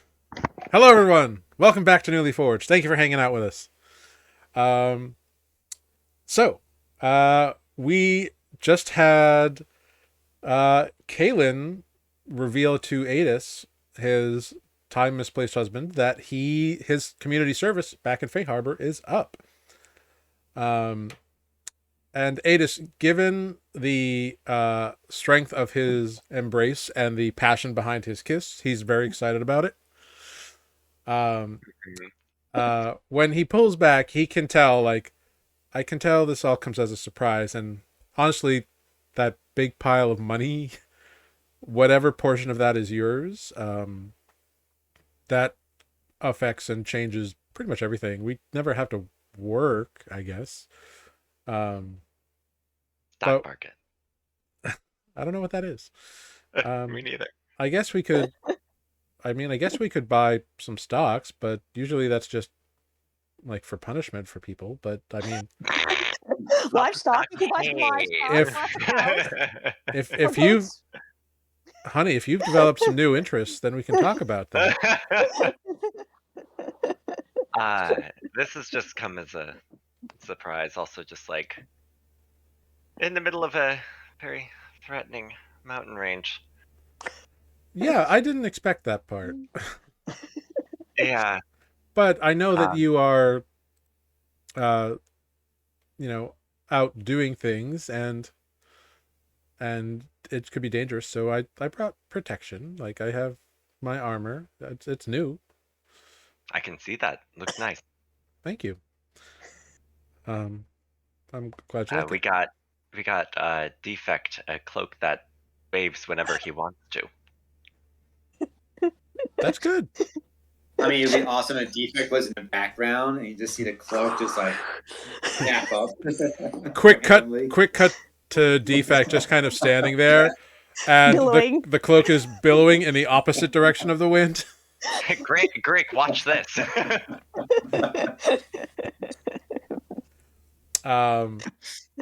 Yeah, but he's like, I didn't do this to like scare you or force you into anything. I just wanted you to know this is good news. Like, it can be whatever we want it to be. I understand Yeah. that that you're on this mission and it could take a long time. Like, that's okay. But I mean, when you are done with this, I was hoping you'd do me a small favor. Which is And he pulls out his necklace, which points up and floats directly towards yours. And he kind of reaches underneath your armor and pulls out yours, and they float together. And he says, I gave you this when I asked you to marry me, and you said yes. That was another life, another time. And I was hoping that in this new world you'd consent to marrying me again. Bart. And he pulls out a little box and opens it up. And inside there are 2 gold and mithril rings. oh shit. My character's in a happier relationship than I am. Sorry. Wait, does this mean we don't get to have a ball? Triggered.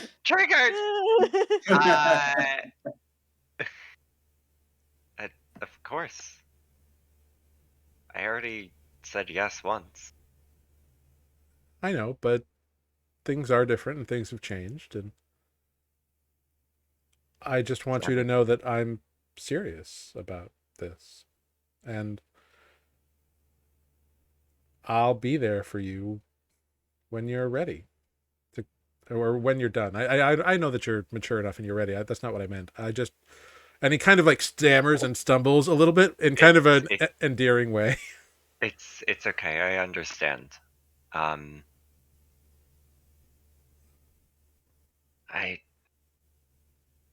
honestly like this adventure.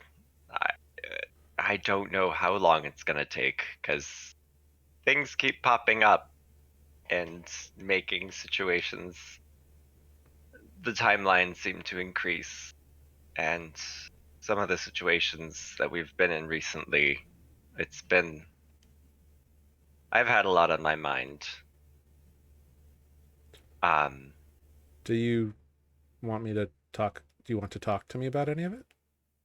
Or is this something that you need to sort out on your own? it's Because I'm not just here for the fun stuff. I'm here for the hard stuff too. Heyo. Sorry. Defect is not there. Defect just gets like a sensei mushy stuff is being said, and he's like, "Ugh."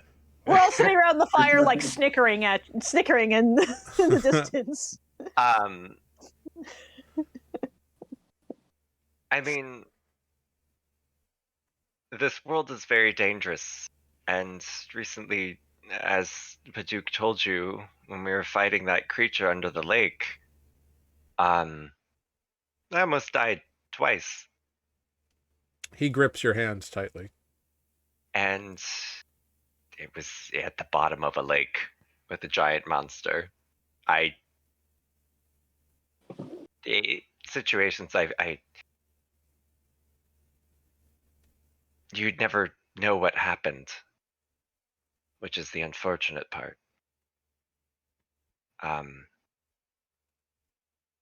I would say, given right now, I need to do some thinking. But we have the evening for that, and I,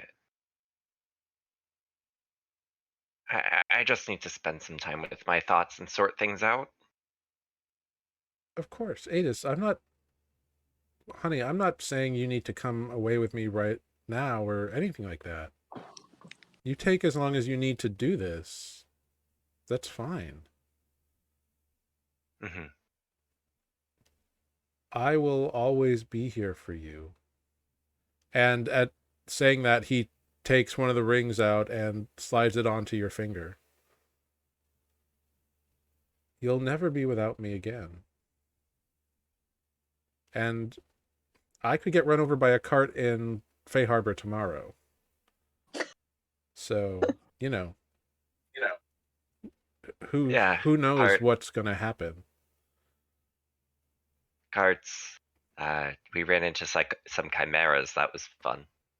Yeah, you left on a cart, and now you're flying over mountains. Yeah. The gods of the world decided that we weren't allowed to have a cart with draft horses.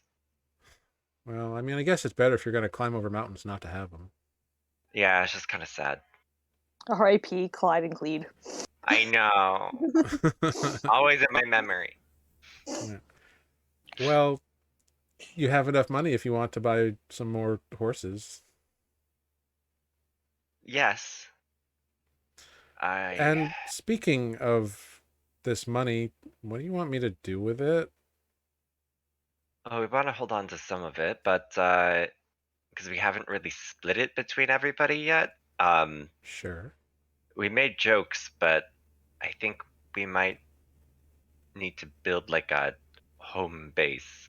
I feel bad leaving the vial of blood with Theta and just like in his office all the time. It seems kind of rude. Well, I could take it to the apartment. Yeah, I just having somewhere like where everybody can come and like more or less have a home. We made a joke about buying the Baron's old house. Oh.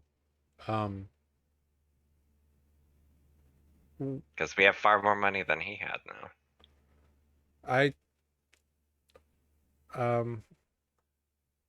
I could look into that for you. Maybe because we helped clear them out of the town, the council or somebody would give us a discount.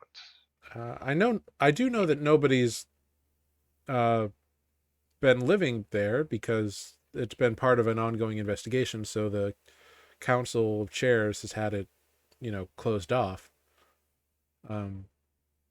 I could ask a few questions and see if they'd be willing to cede it to you for a fair price. If that's what you want. I mean, we'd have to talk to the group, but well, sure. The idea seems kind of nice, and it's big and open. Yeah. If you have enough money, you could even hire staff. Possibly. I'd have to look into everything and price things out, but I'm sure they might not be opposed. Yeah. But we should. Would you want to live there too? Or would this just be like a starter mansion? You don't have to answer now. I'm just curious. One thing at a time. Sure. I have a lot to think about currently, but we should return to the group. Of course. Before we do, I just want to say one more thing. And he pulls you tight and kisses you passionately, and we fade to black for a few minutes, and then cue back up on Kaelin and Adis rejoining the group by the fire.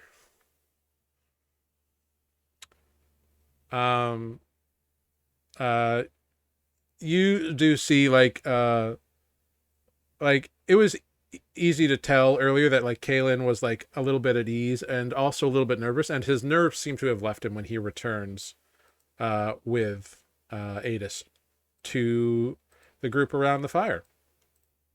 And that's what you see. You see these two men coming back. I want to do an insight check on their body language. Like what's sure. Body language. Body language. What's going on there? Ursula in my head. Sure. Sure. Give me an Ursula check. Ursula check. I got an 8. Do they look mushy or not? They're holding hands. That's super mushy. Gross.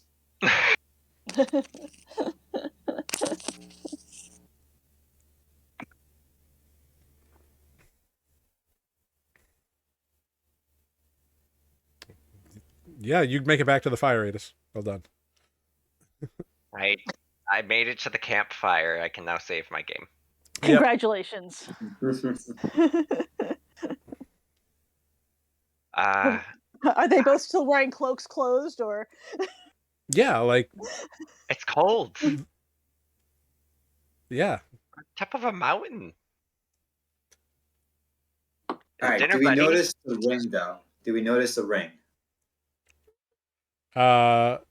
Make a. Anyone who has a passive perception of 14 or higher notices the ring.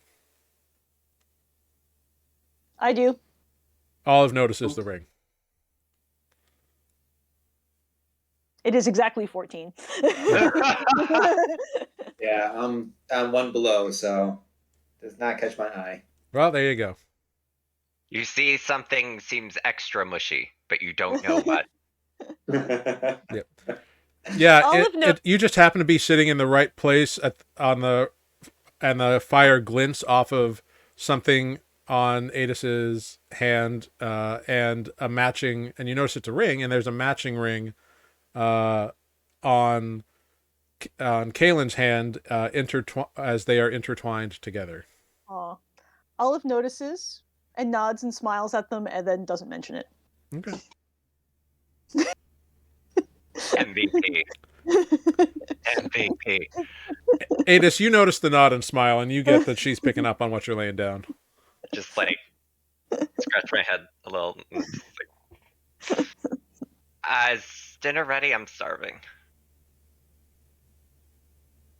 I mean, you left us in charge, so good luck.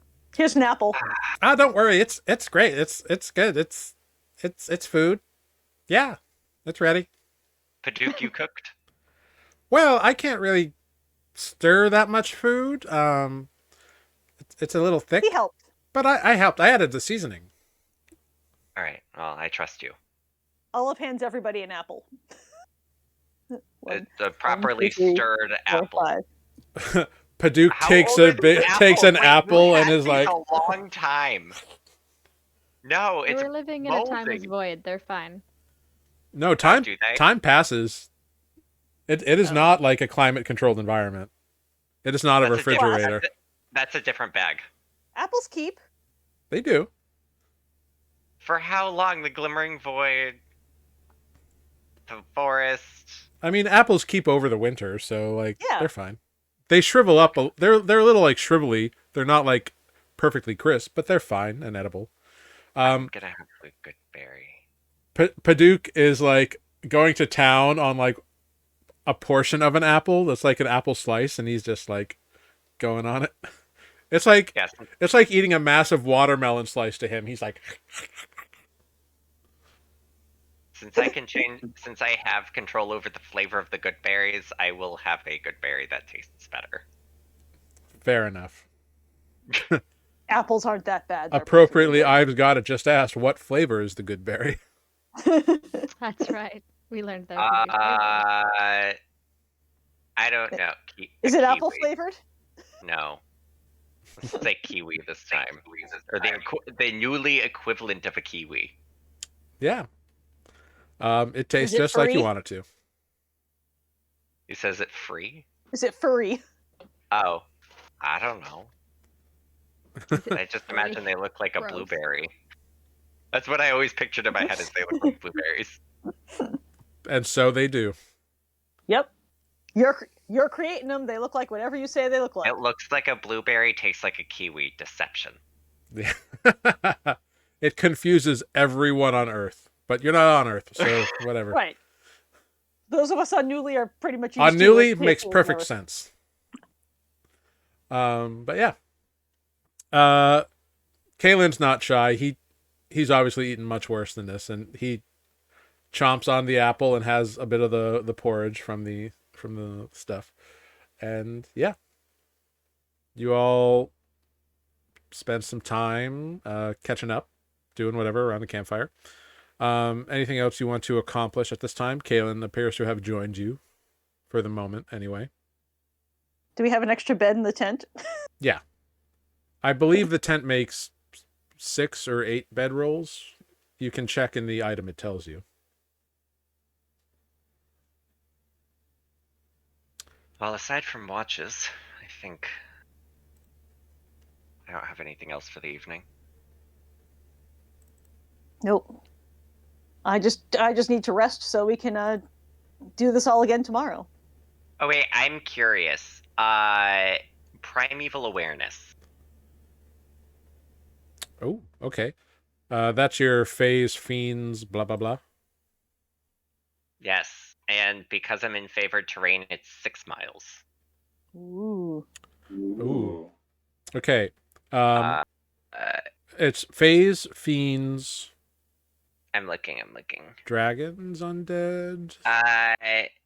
Elemental celestials, dragons, elementals, fae, fiends, and undead within 1 mile or 6 miles in favored terrain.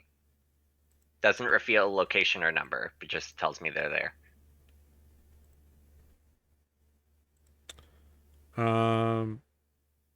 You do not get anything off of that. Okay. I was just curious what's in this mountain range. Yeah. Mountain lions. Oh yeah, I meant like out of the ordinary. Might try to kill us. Mhm. Mountain lions, it's just a pride of mountain lions. What's worse that can happen?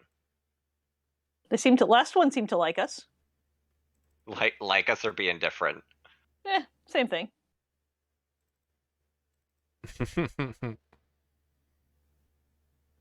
Oh wait, and all of us have dark vision now because Defect has his tiara. Yeah. It's a circlet. Yes. All right. No, it's a tiara. Mm. Canonically, it is a circlet, but you can call it a tiara if you are so inclined. Yes. I mean, what's the difference, really? I think I a don't know. tiara like just looks more Yes. ornate. Yeah, a tiara is much more delicate than a circlet. The circlet is just like a singular thick round band. Yeah, like a band. Yeah. I imagine it had like a gem in the middle, a little crystal. There's something decorative. There about there there is like a cat's eye agate or something in there. Yeah, sure. I'll buy that. Ooh. Okay, yeah. There we go. Cool. Yeah. You get yourselves all set up for a watch cycle.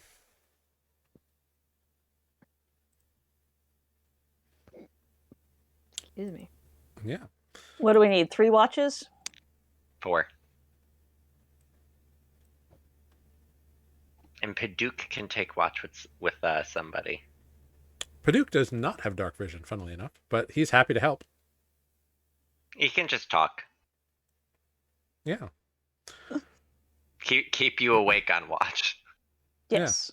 It's like the when you're taking the night shift on a road trip driving, you need one person to not shut up so you can stay awake. Mm-hmm. Yeah. Yes. Cool. Olive will take the first one so that she can get a good long rest in before she has to do all of the spell casting and things tomorrow. Sure. Very cool. So yeah, go ahead. Make a perception check. Boop. 13. Great.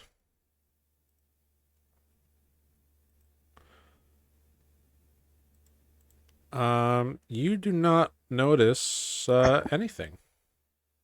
Great. Yeah. No crazy monstery things or anything like that. It's just a quiet night on a windy, wind-swept mountainside. There is a like you've set the camp up kind of like in between like 2 high rises, so the wind is like kind of above you all, so you're pretty solid, secured in there, without too much of an issue. Who's next over here? I can Whenever go. Olive decides to wake up. Oh, yeah. I'm going to wake up Adis and Kaylin so they can continue their private talk while the rest of us are sleeping. Oh, Lord. Okay. Yeah. So, you and Kaylin are awoken. Also, you guys should get the middle of the night because you can always take a nap while we fly. That's true. Although it's kind of hard to sleep. It's a little cold to sleep when we're flying. Greg's been doing it. I don't know if sleeping or passing out is the same thing.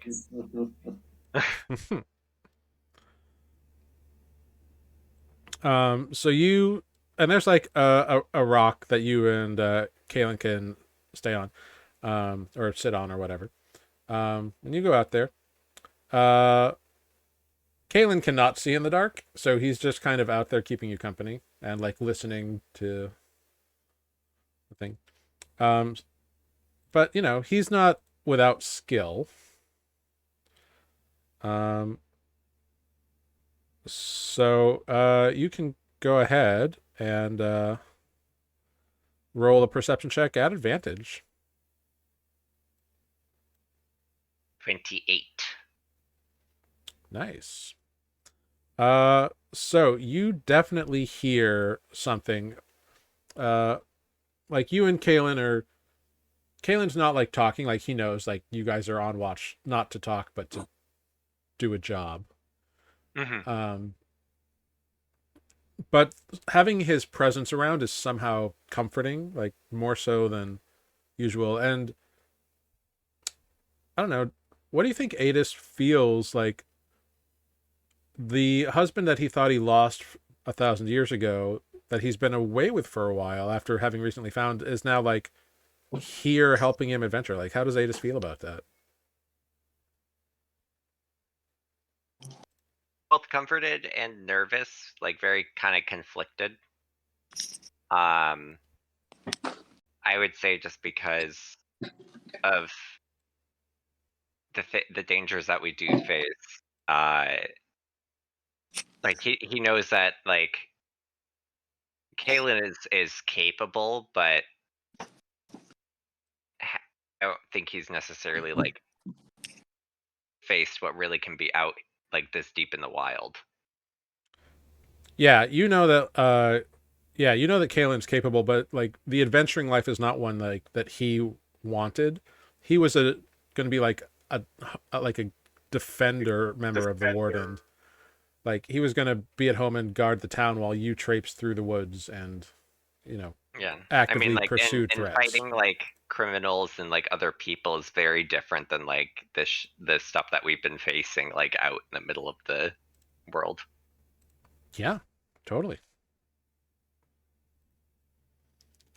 But yeah, but you're both on the ball. You are on the job. No problem whatsoever.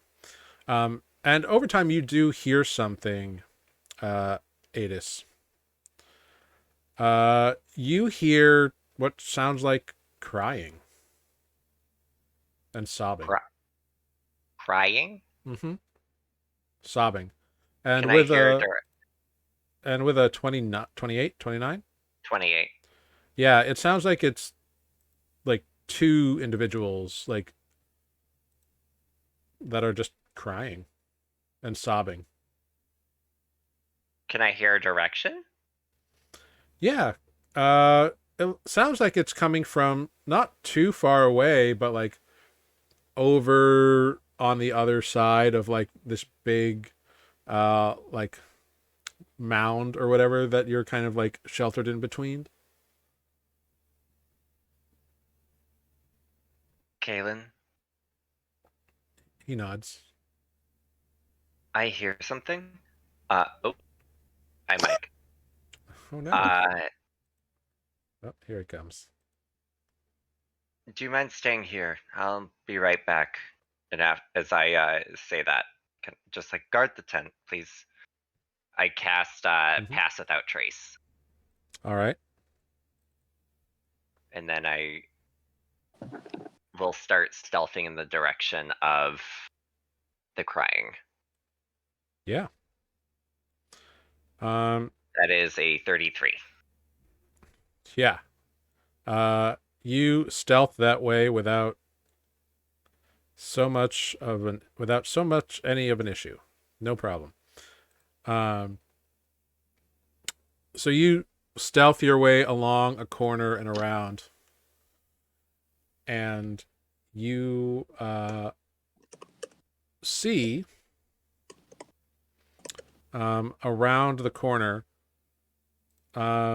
sort of like it looks kind of humanoid, but like there's two of them and they're sitting on rocks kind of around the corner with like their hands, like their face, their head in their hands, just crying. They are definitely the source of the sobbing. Before I get any closer, Primeval Awareness. You do not get a sense of fey, fiend, elemental, undead. Okay. Can I get a little Celestial. closer and try to see who or what they are? Yeah. Yeah, they don't notice you, so you sneak right on up. They are not, it's weird, like they are not clothed in anything. They are just they just have like humanoid shaped bodies, but they seem to be fleshy. Make a perception check at disadvantage because it's dim.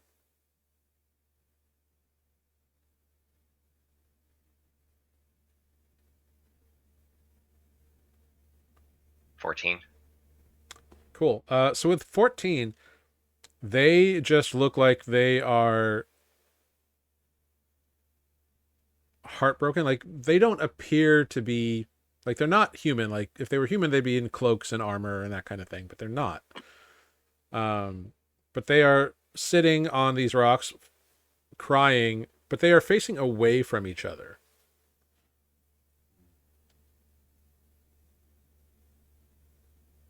Am I hidden behind anything right now, or am I out in the open, just in the dark? No, like, you're against a rock ledge, like, kind of peeking around the corner. I'll just say, "Who's out there? Are you okay?" And then just kind of like watch intently for a reaction. They both look up, and I should have just left it alone. like, look around, because you spoke, but neither of them seems to be able to find where you are. But when they look up, you see that the area around their eyes are like black with like some kind of ichor or something, and they have tears of this black like running down their face. It's like they rubbed it in while they were crying, and like it's perpetually, consistently just leaking. Like, it looks to you like they are in a permanent state of sorrow. Uh-huh. Did they say anything? Yeah, they both just kind of moan out into the darkness. So lonely. All alone. Just want to be friends and go to a party. All alone. All by myself. But there's two of them. I'm sorry, but what are you? Oh, now voices talk to me. So lonely. I'm just lonely.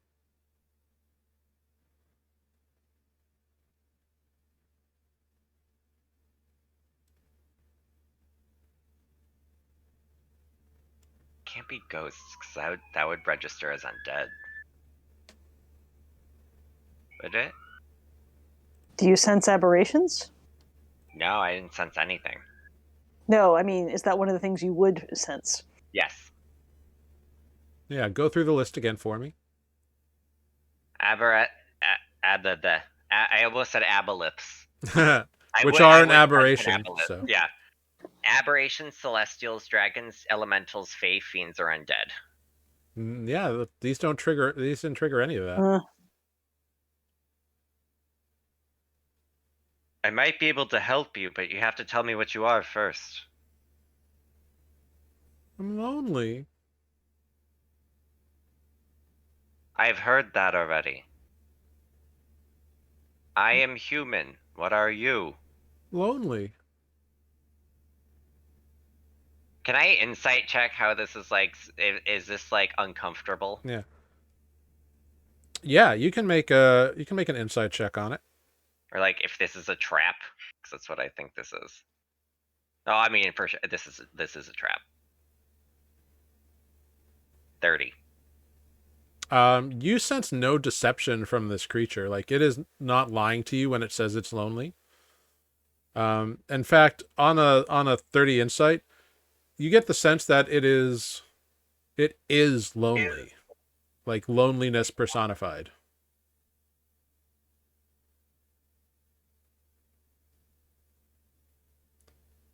And do me a favor, since you're kind of speaking to it in the dark, I'd like you to make another stealth check with disadvantage. I still have a +10, which is nice. Thank God, 19. Yeah. Okay. Yeah, it still hasn't been able to like pick out exactly where you are. Your voice is kind of echoing off of the rock walls. Yeah.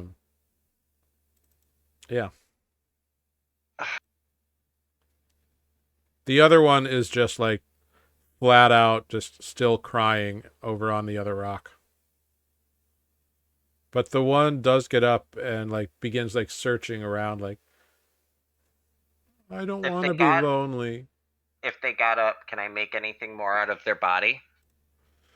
Yeah, they are just like a fleshy humanoid shape and form. There is no no set of clothing. Claws? Uh they don't have claws.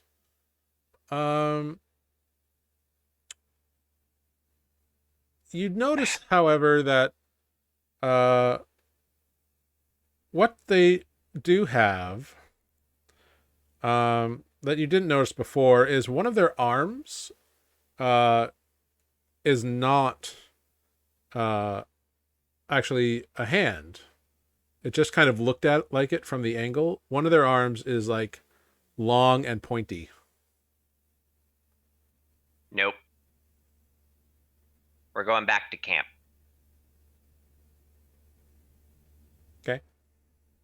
Yeah, fuck that. Yeah, it's just like out searching. But you scamper on back to Kalen. How far away from the camp are they? Not very far. Like, you get a sense that if they are like going to search, they probably might find your camp in minutes, if not less. Can I fire an arrow kind of at the mountain into the darkness just to like make a noise, like in the kind of like other direction of the camp? Sure. Make a dexterity deception check. What is that? You're trying to fire an arrow. Is it a dex check? Is it a deception check? Is it both? Like what? So it is What a do I roll? it's a deception check, but instead of your charisma modifier, use your dexterity modifier. Okay. But it would just be a +3. I'm just gonna roll dexterity. Yeah, that's fine. 11. Fuck. Okay. Yeah, you fire it. It kind of like hits a couple rocks and you hear a little bit of a rock fall, kind of like Does it seem to do but yeah. anything? Nothing too much. Honestly. It doesn't seem to distract them. Well, like they look around, but like it heard a voice close by, so like it knows that someone's around. Alright, I'm gonna scamper off to camp. Yeah. Yeah, you scamper off. And you get back to Kalen, and he looks at you with a questioning look. Don't know, but we need to be careful. Well, I can't see anything. It's Yeah, dark I up mean, here. yeah, but should probably keep an eye on that crying. I have no idea what it is, and I kind of like describe what it looked like to him. Cool. So you do so, and he nods. Actually, describing it to him, do I think of anything that it could be in my head? Make an Arcana check. I mean, clearly it's not Fae because it didn't ping. Sure. 10. It's weird. You're not entirely sure. It is weird. Yeah. I should just left the crying alone. I really shouldn't have let my curiosity get the better of me. Yeah. So you're telling Kalen this, and you notice that the sobbing is louder. No. Kaelin, go get everybody up. He nods and ducks into the tent. And begins waking the others as Adis, you turn around and stumbling out from between some of the rocks, you see one of the figures. Do I have time to do anything? You have time to roll initiative.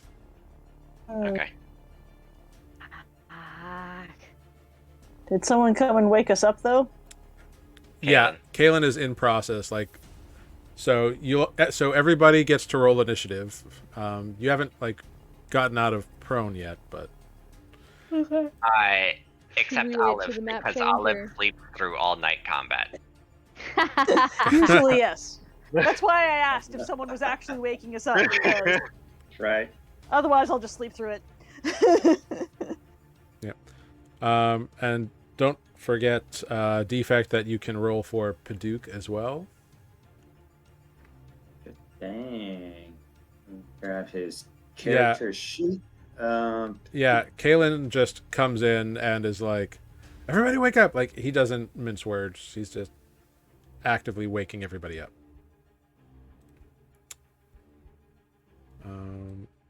Great. Let me bring you over to the map.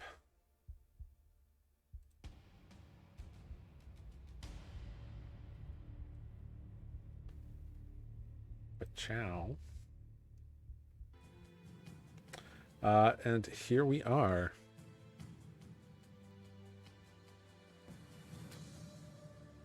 Fudgesicles. Great.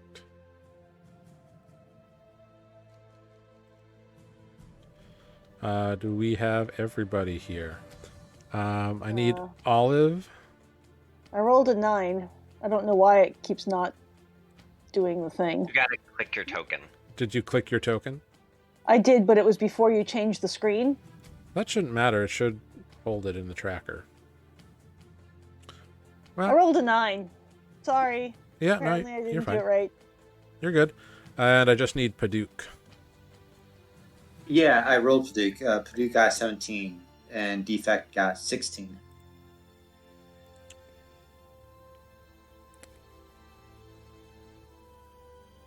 Oh, weird. It sent you the 17. Weird. Well, no matter. We'll figure it out. Paduk gets a 17. Defect gets a 16. Great. Cool. What's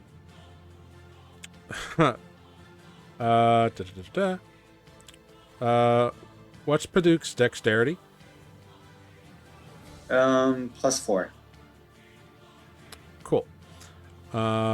So Paduk and Kaelin actually go first. Kaelin spends his turn waking up everybody, so that's just what he does. So Paduk gets to go next. Okay. We didn't leave a campfire out. Nope. So it's just pitch black. Yeah, it is dark. No full moon, I'm guessing. Nope. Is that why everyone's hazy?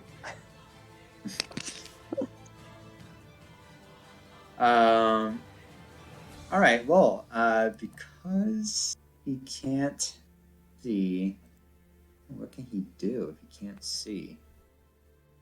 Oh, he can cast Sacred Flame. I imagine that Kaelin told everyone that there's something dangerous outside. Yeah, he woke everybody up and said, "We got trouble. Wake up." All right. So he will. So he's got half his movement. Everybody's got half their movement because you're still. Oh, that's right. prone. Right. So Duke has only 10 feet. He flies. When He's you got fly- 40, He's 40 flies, flying. right. Yeah. 40 flies. Thank you. His swimming speed was just real slow. Mm-hmm. Oops, I lost Paduk. He's behind Defect. Yeah. Let me move. now he's part of Defect. Hold on. He's Yeah. in the shoulder chariot compartment. Thank you. Okay, 5. So 5, 10, 15. And he'll cast Sacred Flame to illuminate the area. Mhm. Okay. Let me see here. So I think it just does it, right? Dex save. I think you have to see the creature. Yeah, Sacred Flame is not a Oh, light source, it's an attack. It's an attack, so I can't just like target an empty area. No, because it does. It's not an actual flame. It's a radiant spell, so it's just like. Okay. Let's see. It pretty much like rains like holy light kind of deal. Is really what it does. Gotcha. In that case, he would not have gone outside without a light source. Mm-hmm. He would stay inside, and he would instead. What does guidance do again? It gives a D4 to someone.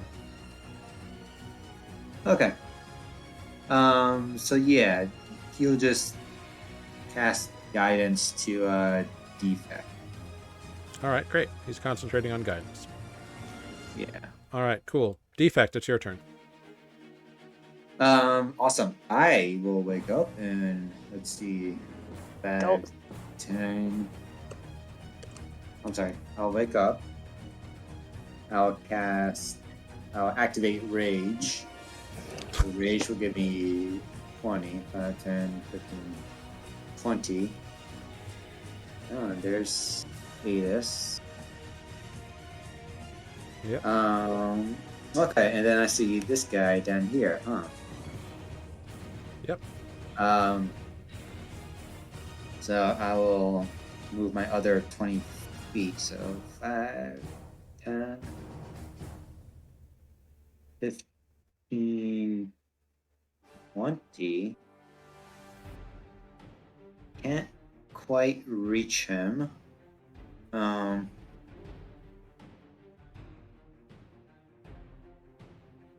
So, alright, so I can't reach him. Can I hold an action to swing my axe when this thing gets right up on me? Sure. I will do that. Okay. That's his turn. Adis, it is your turn.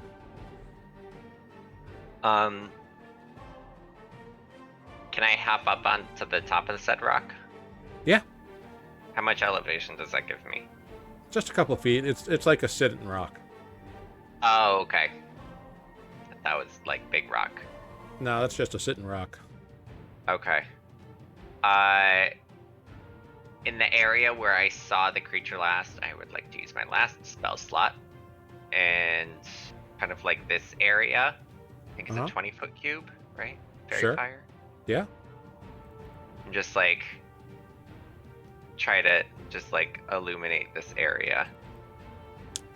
Yeah, it fails. My spell fails? No, the creature fails its dex save. Oh, I was just like, oh, it just outright fails. Okay. Standing too close to defect with that null shard. Sorry. Right? Yeah, so the creatures within that area are now in a line, or illuminated in a line of light. Yep, and they emit light, right? Mm-hmm. How much do they emit? I think it's 10 feet? Hold on, 10 feet of bright, 10 feet of dim? I think so. Hold on. Or just 10 feet of dim? Oh, shit.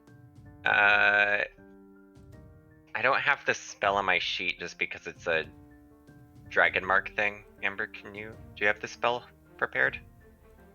Which one? Sorry. Fairy fire. Yeah, I do. Shed dim light in a 10-foot radius. No bright at all. Great. Cool. I mean, that dim light is bright light with dark vision, which is the nice thing. Yep. Right. Yep. At least So I'll now give. Defect can see. Mm-hmm. He can fight.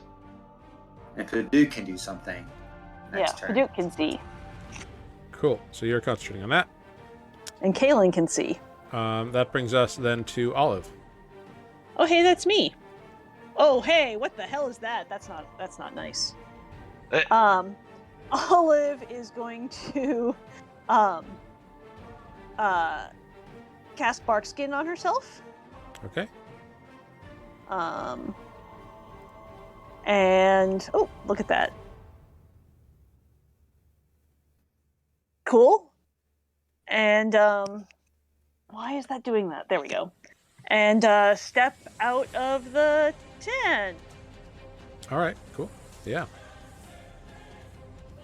You do so. And there's a scary ass thing over there. Yep. And Olive goes back in the tent. Nope. You got You me up woke for me this? up in the middle of the night for this? You woke me Greg. up for this? Greg, that is your turn. Oh no, you got more? I do. Okay. 30 feet. Alright, apparently I'm going to take another step. I'm going to switch to the right thing. Gonna step up on my sit and rock with me. Step up on your rock with you. And I'm going to throw some infestation at that thing. All right. No, 'Cause I can. Barkskin's in action. Yeah. Oh, bugger, it is. That's an action too. Never mind, I'm not casting Yep. a damn thing. Yep. Nope. Nope, never mind. All right, I'm not Greg. doing a damn thing. I'm standing on the rock with Adis.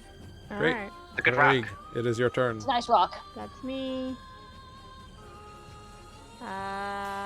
Go there.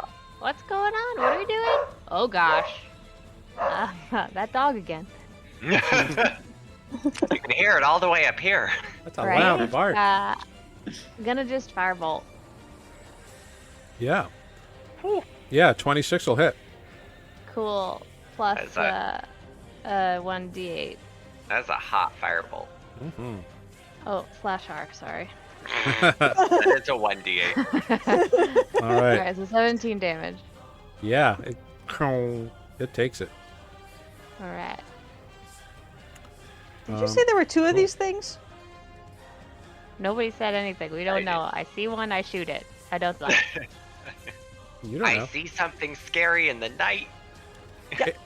Adis is No. the only one who actually knows. Like, he didn't have Yes. time to Okay. tell Kaylin everything. So, I'm standing next to him, so Adis, is this just the one of them? on your turn, you can ask that question. I'll tell you in 6 seconds. Yeah, right. All right. Anything else from Greg? Nah, that's it for now. All right. Next up, our friendly neighborhood friend here looks over at Defect, and it just looks at you and it's like, "Are you friend? I'm so alone. I need a hug." Oh. And he reaches his pointy arm out towards you, and it like shoots out like. I was gonna say, this man has reach. Holy Yeah. crap. But a 17 misses you. It glances and goes wide. Yeah, oof, that was close though. Yeah, and Close. it comes back and launches another, and its other one just shoots out at you. That's a 21. Yeah, I'm sorry, you said like, the other arm, does it look the same? Like the two arms? Yeah, Or, okay. yeah, like it had one hand and one pointy thing, but now it's kind of morphed, and they're both pointy things. What does it look like to me? To us, I should say. So, this is the image you see. It's this gray humanoid-looking thing with like leaking black streaks down its eyes, and its arms are like points, almost, Okay, instead of like fingers and hands. I shouldn't gotcha. have touched it. Wow. I shouldn't have talked to it. So it shoots out and jabs into you with a 21 for 29 piercing damage.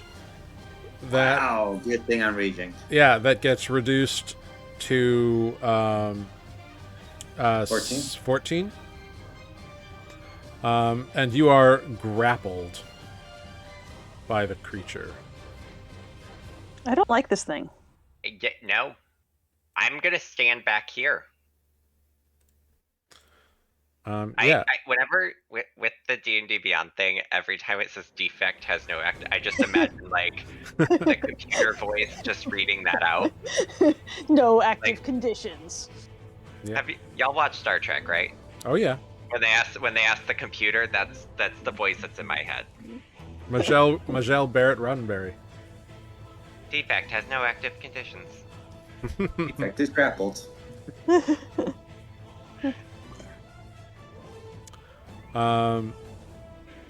You see Adis because you have dark vision. You see that the other one walks around the thing and ends up right there.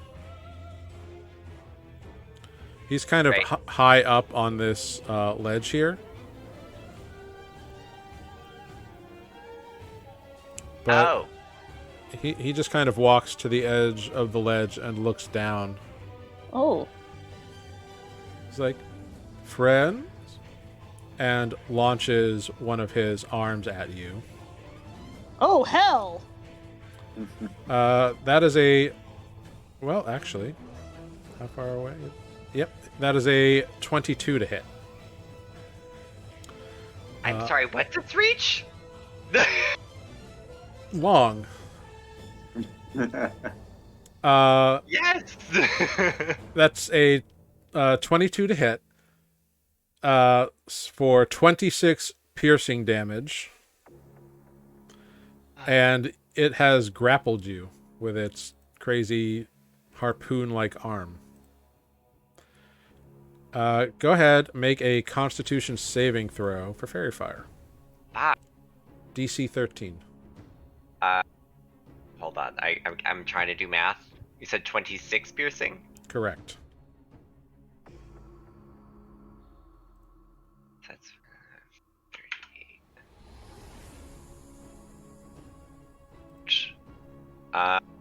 Constitution dice. Not me reaching for my actual dice.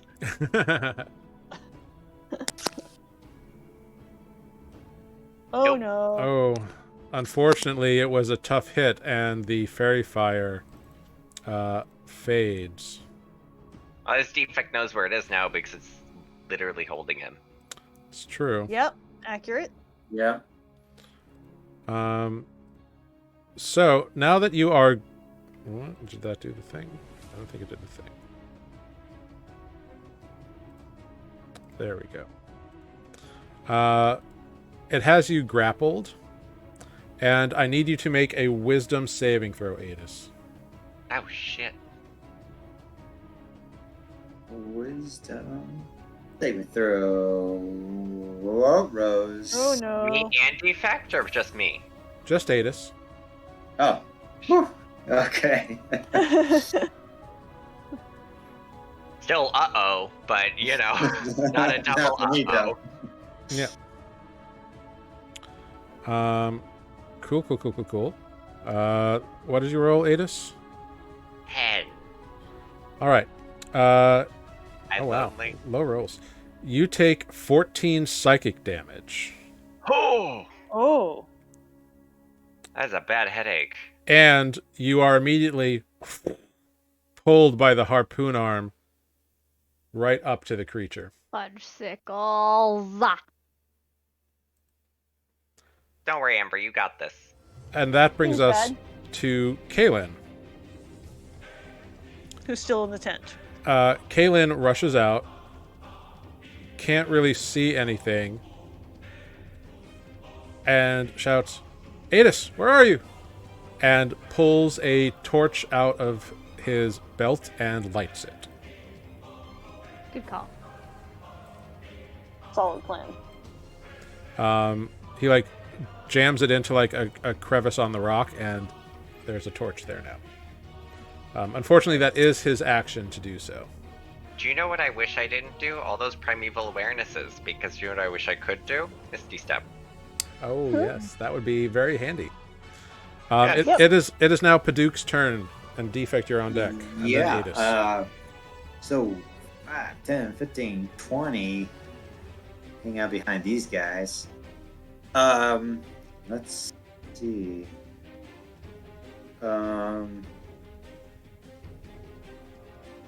Purdue will. I'm sorry. Does Purdue get a? Is this like a cliff that? Yeah, it's a 10-foot Adis cliff. So he doesn't really see Adis down here, or He's up, isn't he? Adis is Yeah. elevated. elevated. I'm sorry. But Padu Okay, can I was- fly. Yeah. Also, I just thought it was. You thought it was down and that you were hiding behind Yeah. Yep. Okay, I see it now. Okay, so he's elevated. All right, Duke, what do you got for me? Duke will call the dead. Okay, Bring out your dad.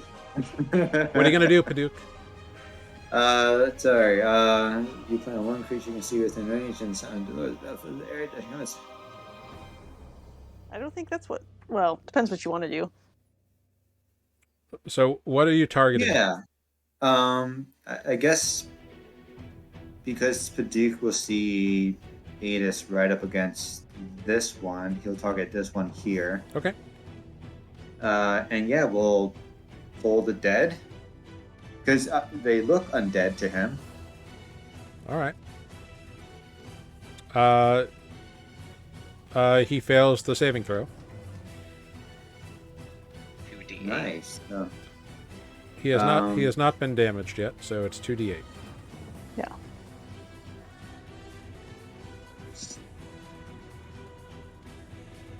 Seven. Okay.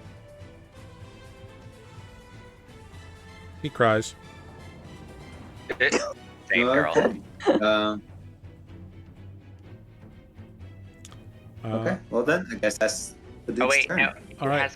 He has potent casting, so you add potent cantrips. So you That's can add true.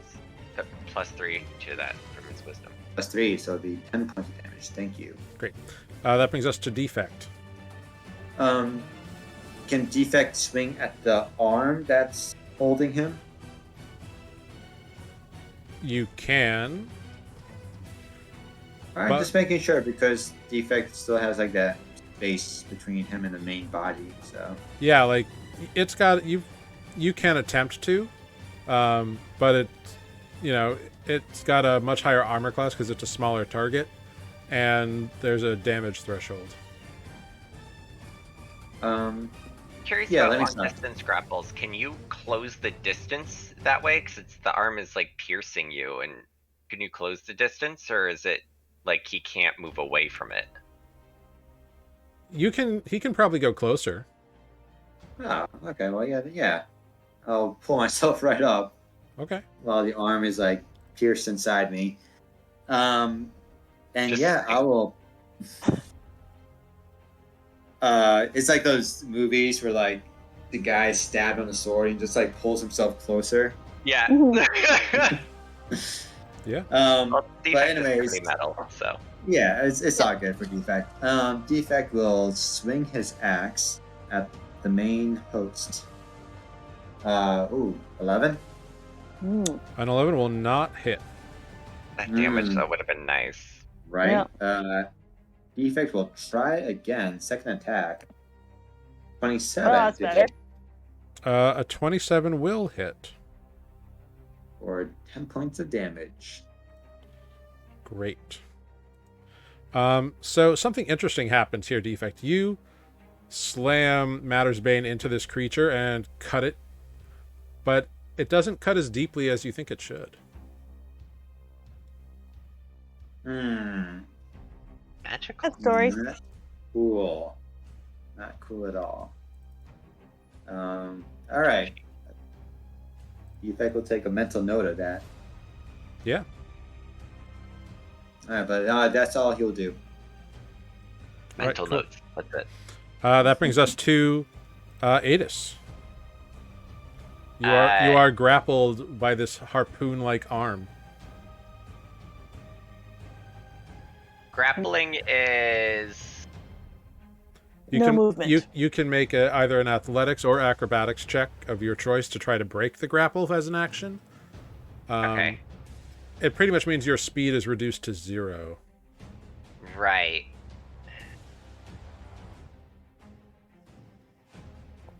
I allowed Defect to move closer to the creature because, like... Yeah. Oh, wait.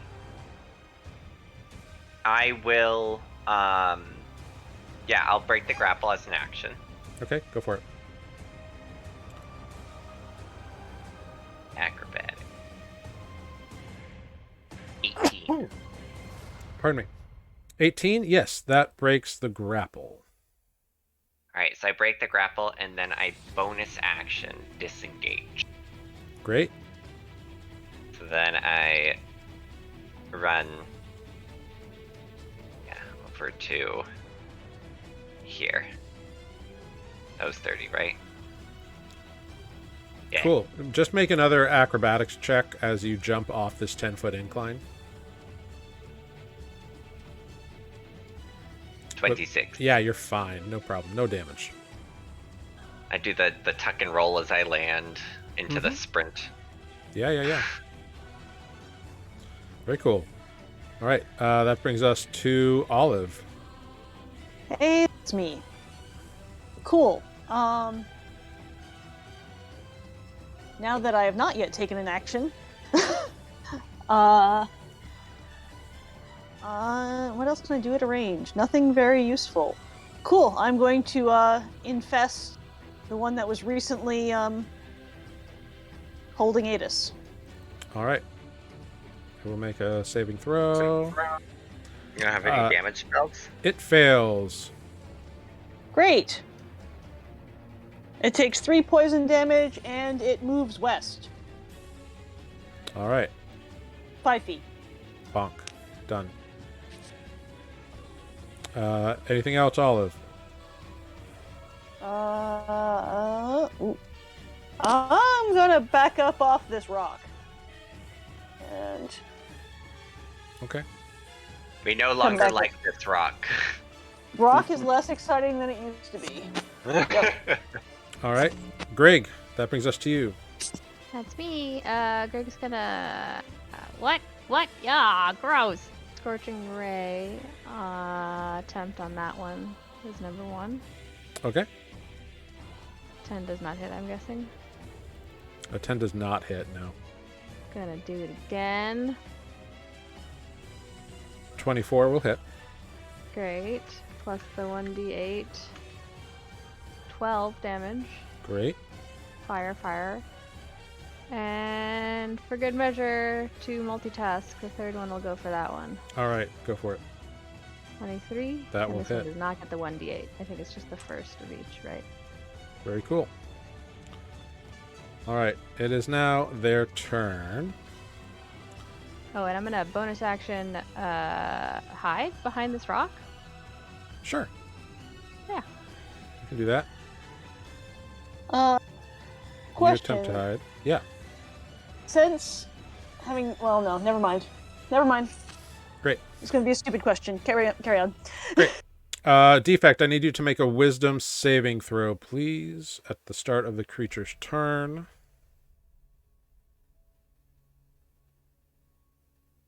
18. Nice.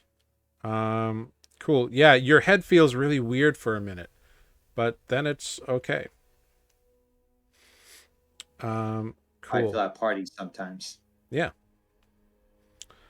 Cool. So you are grappled by it. Its other arm shoots out towards Adis. Damn. As it's like, friend, come hug me. Group hug. That's a 25 to hit you, Adis. Yeah. You take 18 points of piercing damage. Ow. And I need Adis and Defect to make a wisdom saving throw.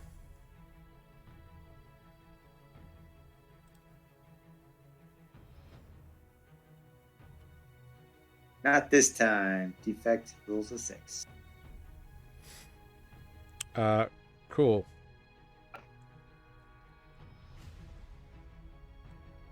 Nice. All right. 15. All right. Defect, you take 14 points of psychic damage as your head burns in your mind. And Adis, you resist it and take only 7 points of psychic damage. Hey, guess what? What's that? I'm unconscious. Ooh. What? As you drift into unconsciousness, you are pulled by the creature right up next to it. It sees that you are unconscious, and it's like, can't be friends, and drops you on the ground. It's a good way to make friends. Yeah. Totally. All right. Next up is Kaylin, who freaks the fuck out and says, Adis, no! And Kaylin lines up and hops over this rock, lines up on this guy with his longbow, and he takes a quick second to aim, fires his first attack,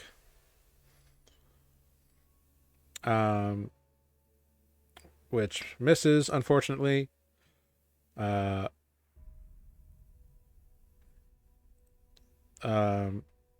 actually, he can add a thing to that, so he's going to try to do it. Nope, didn't do it. His second attack, however, is a 20, and he fires a third arrow, which also hits. Ooh, nice job. So 2 arrows go sinking into this guy. But the arrows don't seem to do as much as he was hoping. But 2 of the shots landed, so that's good. All right. And that is Kaylin's turn. It is Paduk's turn. Yep. Duke will see Ada's fall and will cast Healing Word. Nice. So he gets 7 hit points back. And Paduk will fly up this way.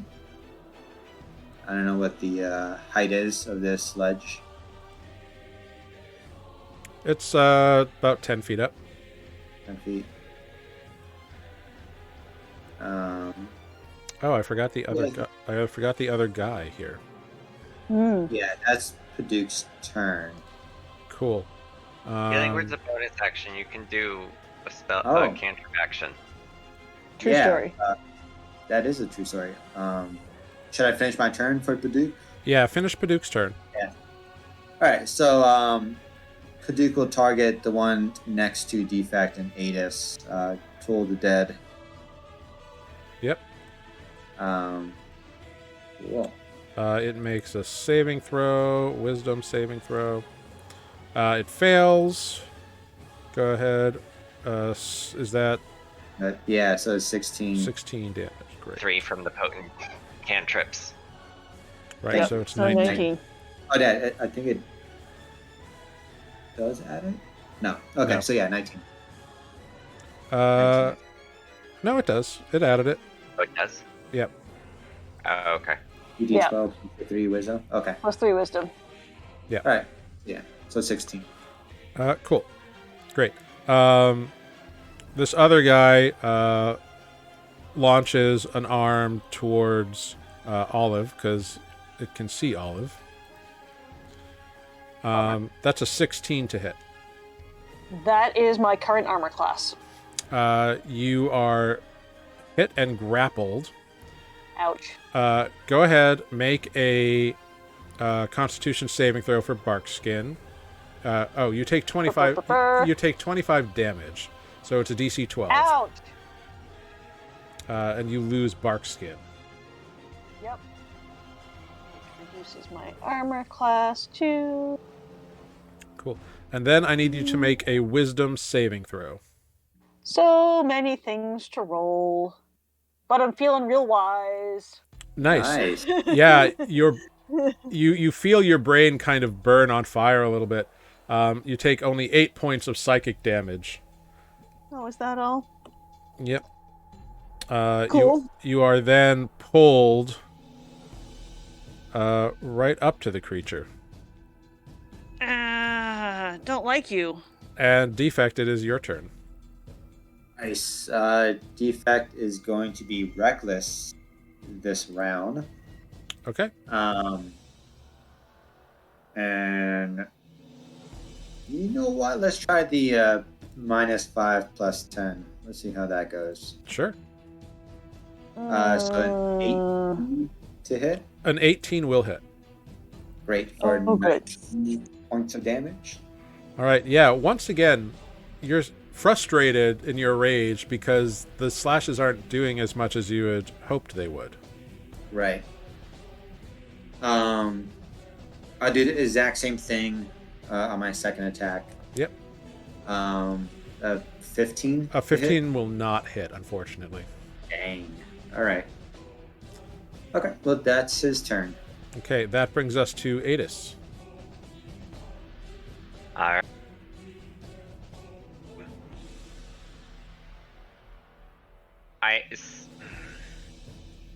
You are prone on the ground currently, but you are alive. And right Yeah. next to this thing. I don't think that would count. Alright. So I will stand up, bonus action disengaged. Yep. All good. Oh my god, I'm hitting things. 5, 10, 15. Go over here. And then I will line up 2 arrows at the one that just downed me and take a couple pot shots. Yeah, go for it.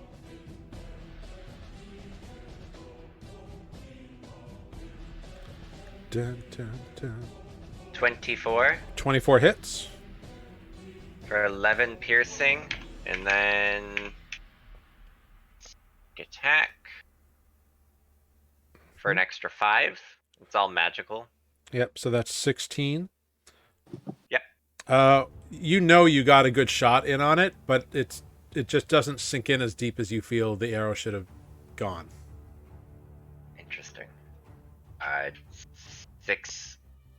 15 for 6 damage. 15 does not hit. It bounces off the thick, leathery hide of this creature. The hell are these things? And that's my turn. That Our brings new us, friends. That brings us to Olive. Cool. You are grappled right up on this creature with a harpoon-like arm. Yeah, that kind of hurts. Yeah, But I can still do stuff, right? I just can't move. correct. Your speed is Cool. 0. We're gonna call some lightning, Okay. and we are hitting here, so it hits the creature and not me. All right. It will make a dexterity It's a 5 saving foot. throw. It succeeds on the saving throw. Bugger. Boop-a-doop-a-doo. Half damage, so 11. All right. Takes 11 damage. Great. Anything else? And you're concentrating on that? Yes. Cool. And I there, dig. there was not previously a storm in the area. It was just windy, not stormy. Correct. Great.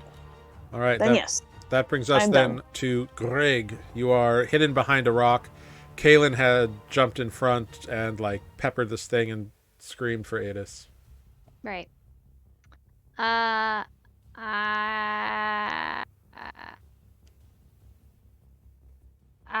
I noticed that axe and arrows have not done as much damage? And/or has anyone exclaimed about this? Make a perception check Okay. real quick to see I if you should've notice. said something. Yeah. No, you have Ugh. no idea. Great. Eh. So then what Greg is gonna do is pull out Hex Ring, my new toy. Okay. And I'm going to, as a result of using this Hex Ring, cast Hex on this one that I've been attacking. All right. A swirly black vortex appears around the creature. Now, because it's using that as a bonus action, I can still cantrip, correct? It's like casting a spell. I can cantrip, or can I cast a real spell? You can cantrip, yeah. Cantrip. Because you use But it's the an action. you cast It's a- you cast it from the artifact ring. from the ring. Yeah. Perfect. Cool. Well, then I'm going to now firebolt that same sucker. Yeah, do it. 23 will hit. Absolutely. Ugh. Plus the 5, so 18 of burning. Yeah. Plus It's the very 1d6 sad. Yep. of necrotic, because I hit it. Yep. Another 5 necrotic. Yeah, it cries a lot. Good. This is not news. It's It weepy. should. All right. Is that it? Those are the things that I can do. Can't do my bonus action, but I can. I think I'm going to retreat over this away. Very cool. To just, yeah, All right. So you're like cowered by the front of the tent. just yeah. Yep. Cool. All right. It is now their turns. I need Olive and Defect to make wisdom saving throws, please. But wait, flash of genius. Greg notices that something is weird is happening, and I don't know, calls out a joke, and it is helpful because it's so funny, and so flash of genius helps. Is it someone I can see? Yes. Anybody within 30 Within feet 30 of me? feet of you. Feet. Womp womp. I can't see Olive, but I know Olive's there. I think Olive's within 30 feet. Olive would be within 30 feet, but you can't see her. It doesn't say seeing. Oh, it does It say. absolutely says see. Yes, it No, does. that's why I thought it in the first place. Okay. Well, then Good try, though. I tried. Never mind. Yeah. All right, cool. On a 19, all of you succeed. On a natural 1, Defect, you fail. Defect, you take Course, yeah. you take 13 points of psychic damage as your mind is just filled with sorrowful, lonely, isolated thoughts.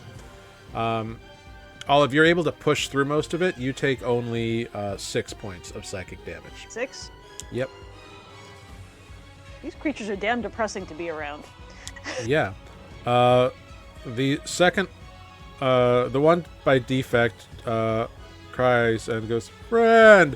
and fires its arm towards Adis with a 15 to hit. Not again. That's my AC. Oh, no. Oh, wait. No. My AC is 16. Oh, nice! Brilliant. So you see it coming, you almost miss it. You're able to duck beside Kalen at the last minute, just kind of using him to steady yourself so you don't fall over in the dodge attempt. However, another harpoon arm. Well, let me check. Oh no, nope. Let me just see. Oh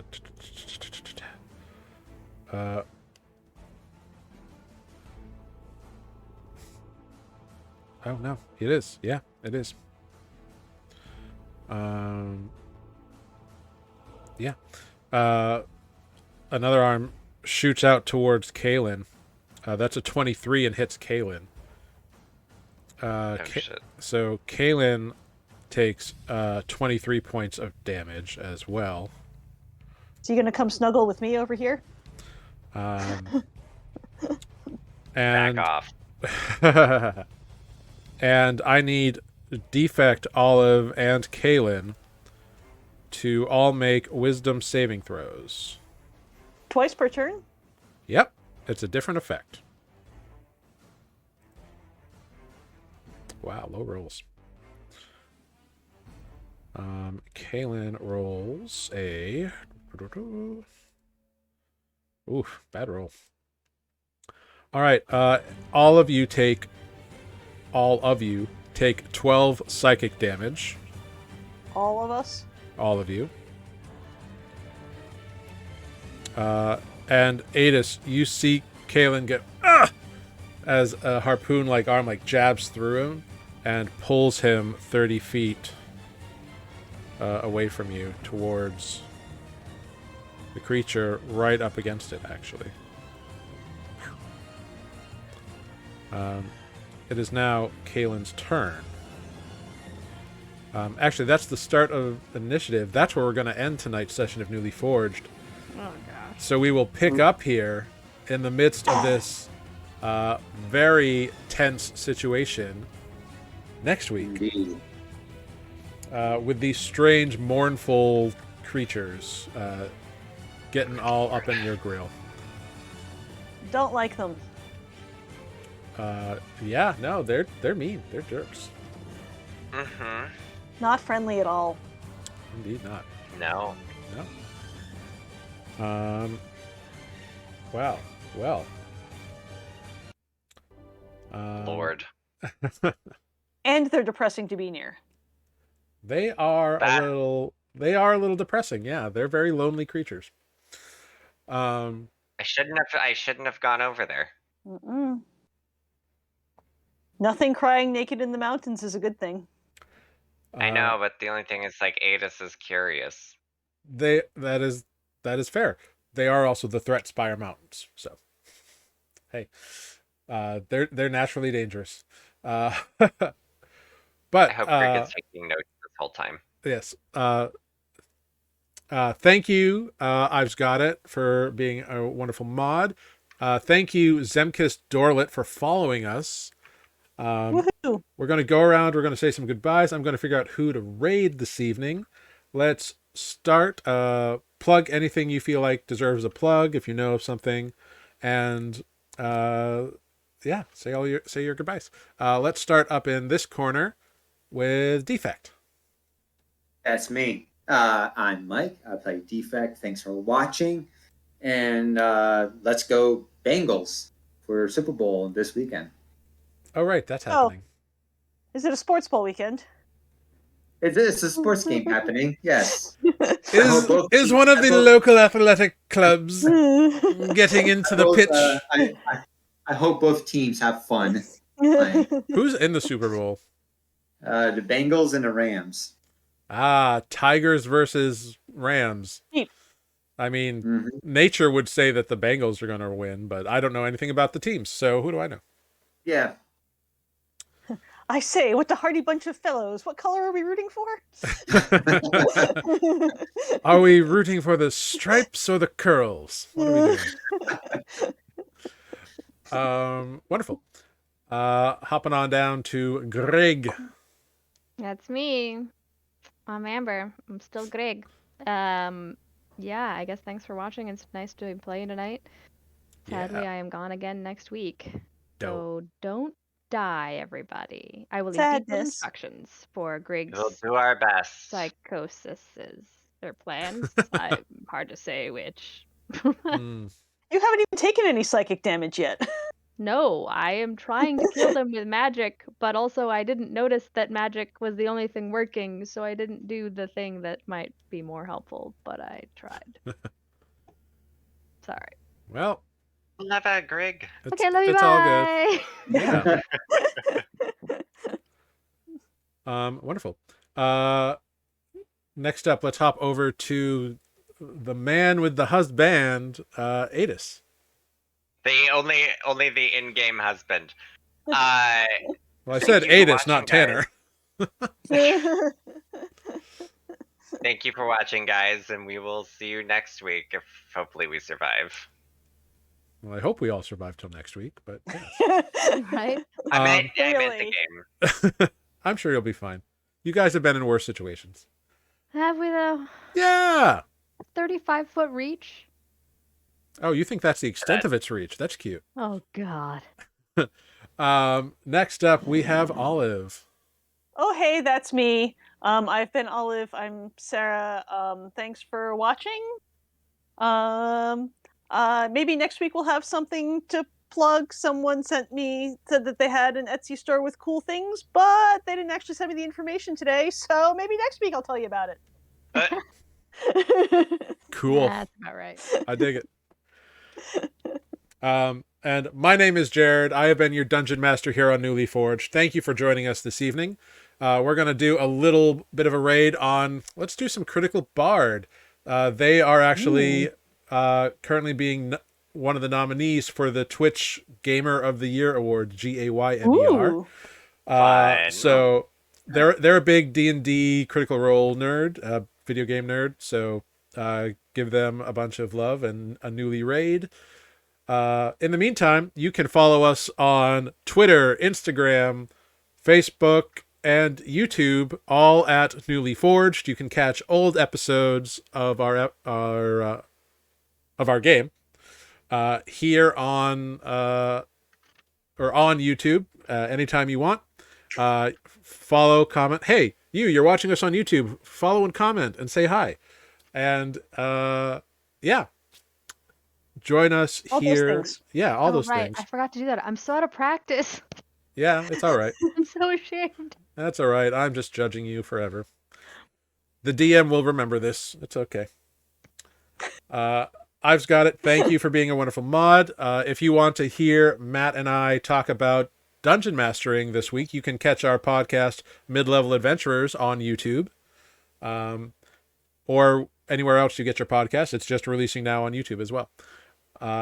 Until next week, we will see everybody. Well, we will see everybody next week. Everybody, be safe, be kind, have fun, stay healthy, and be cool, y'all.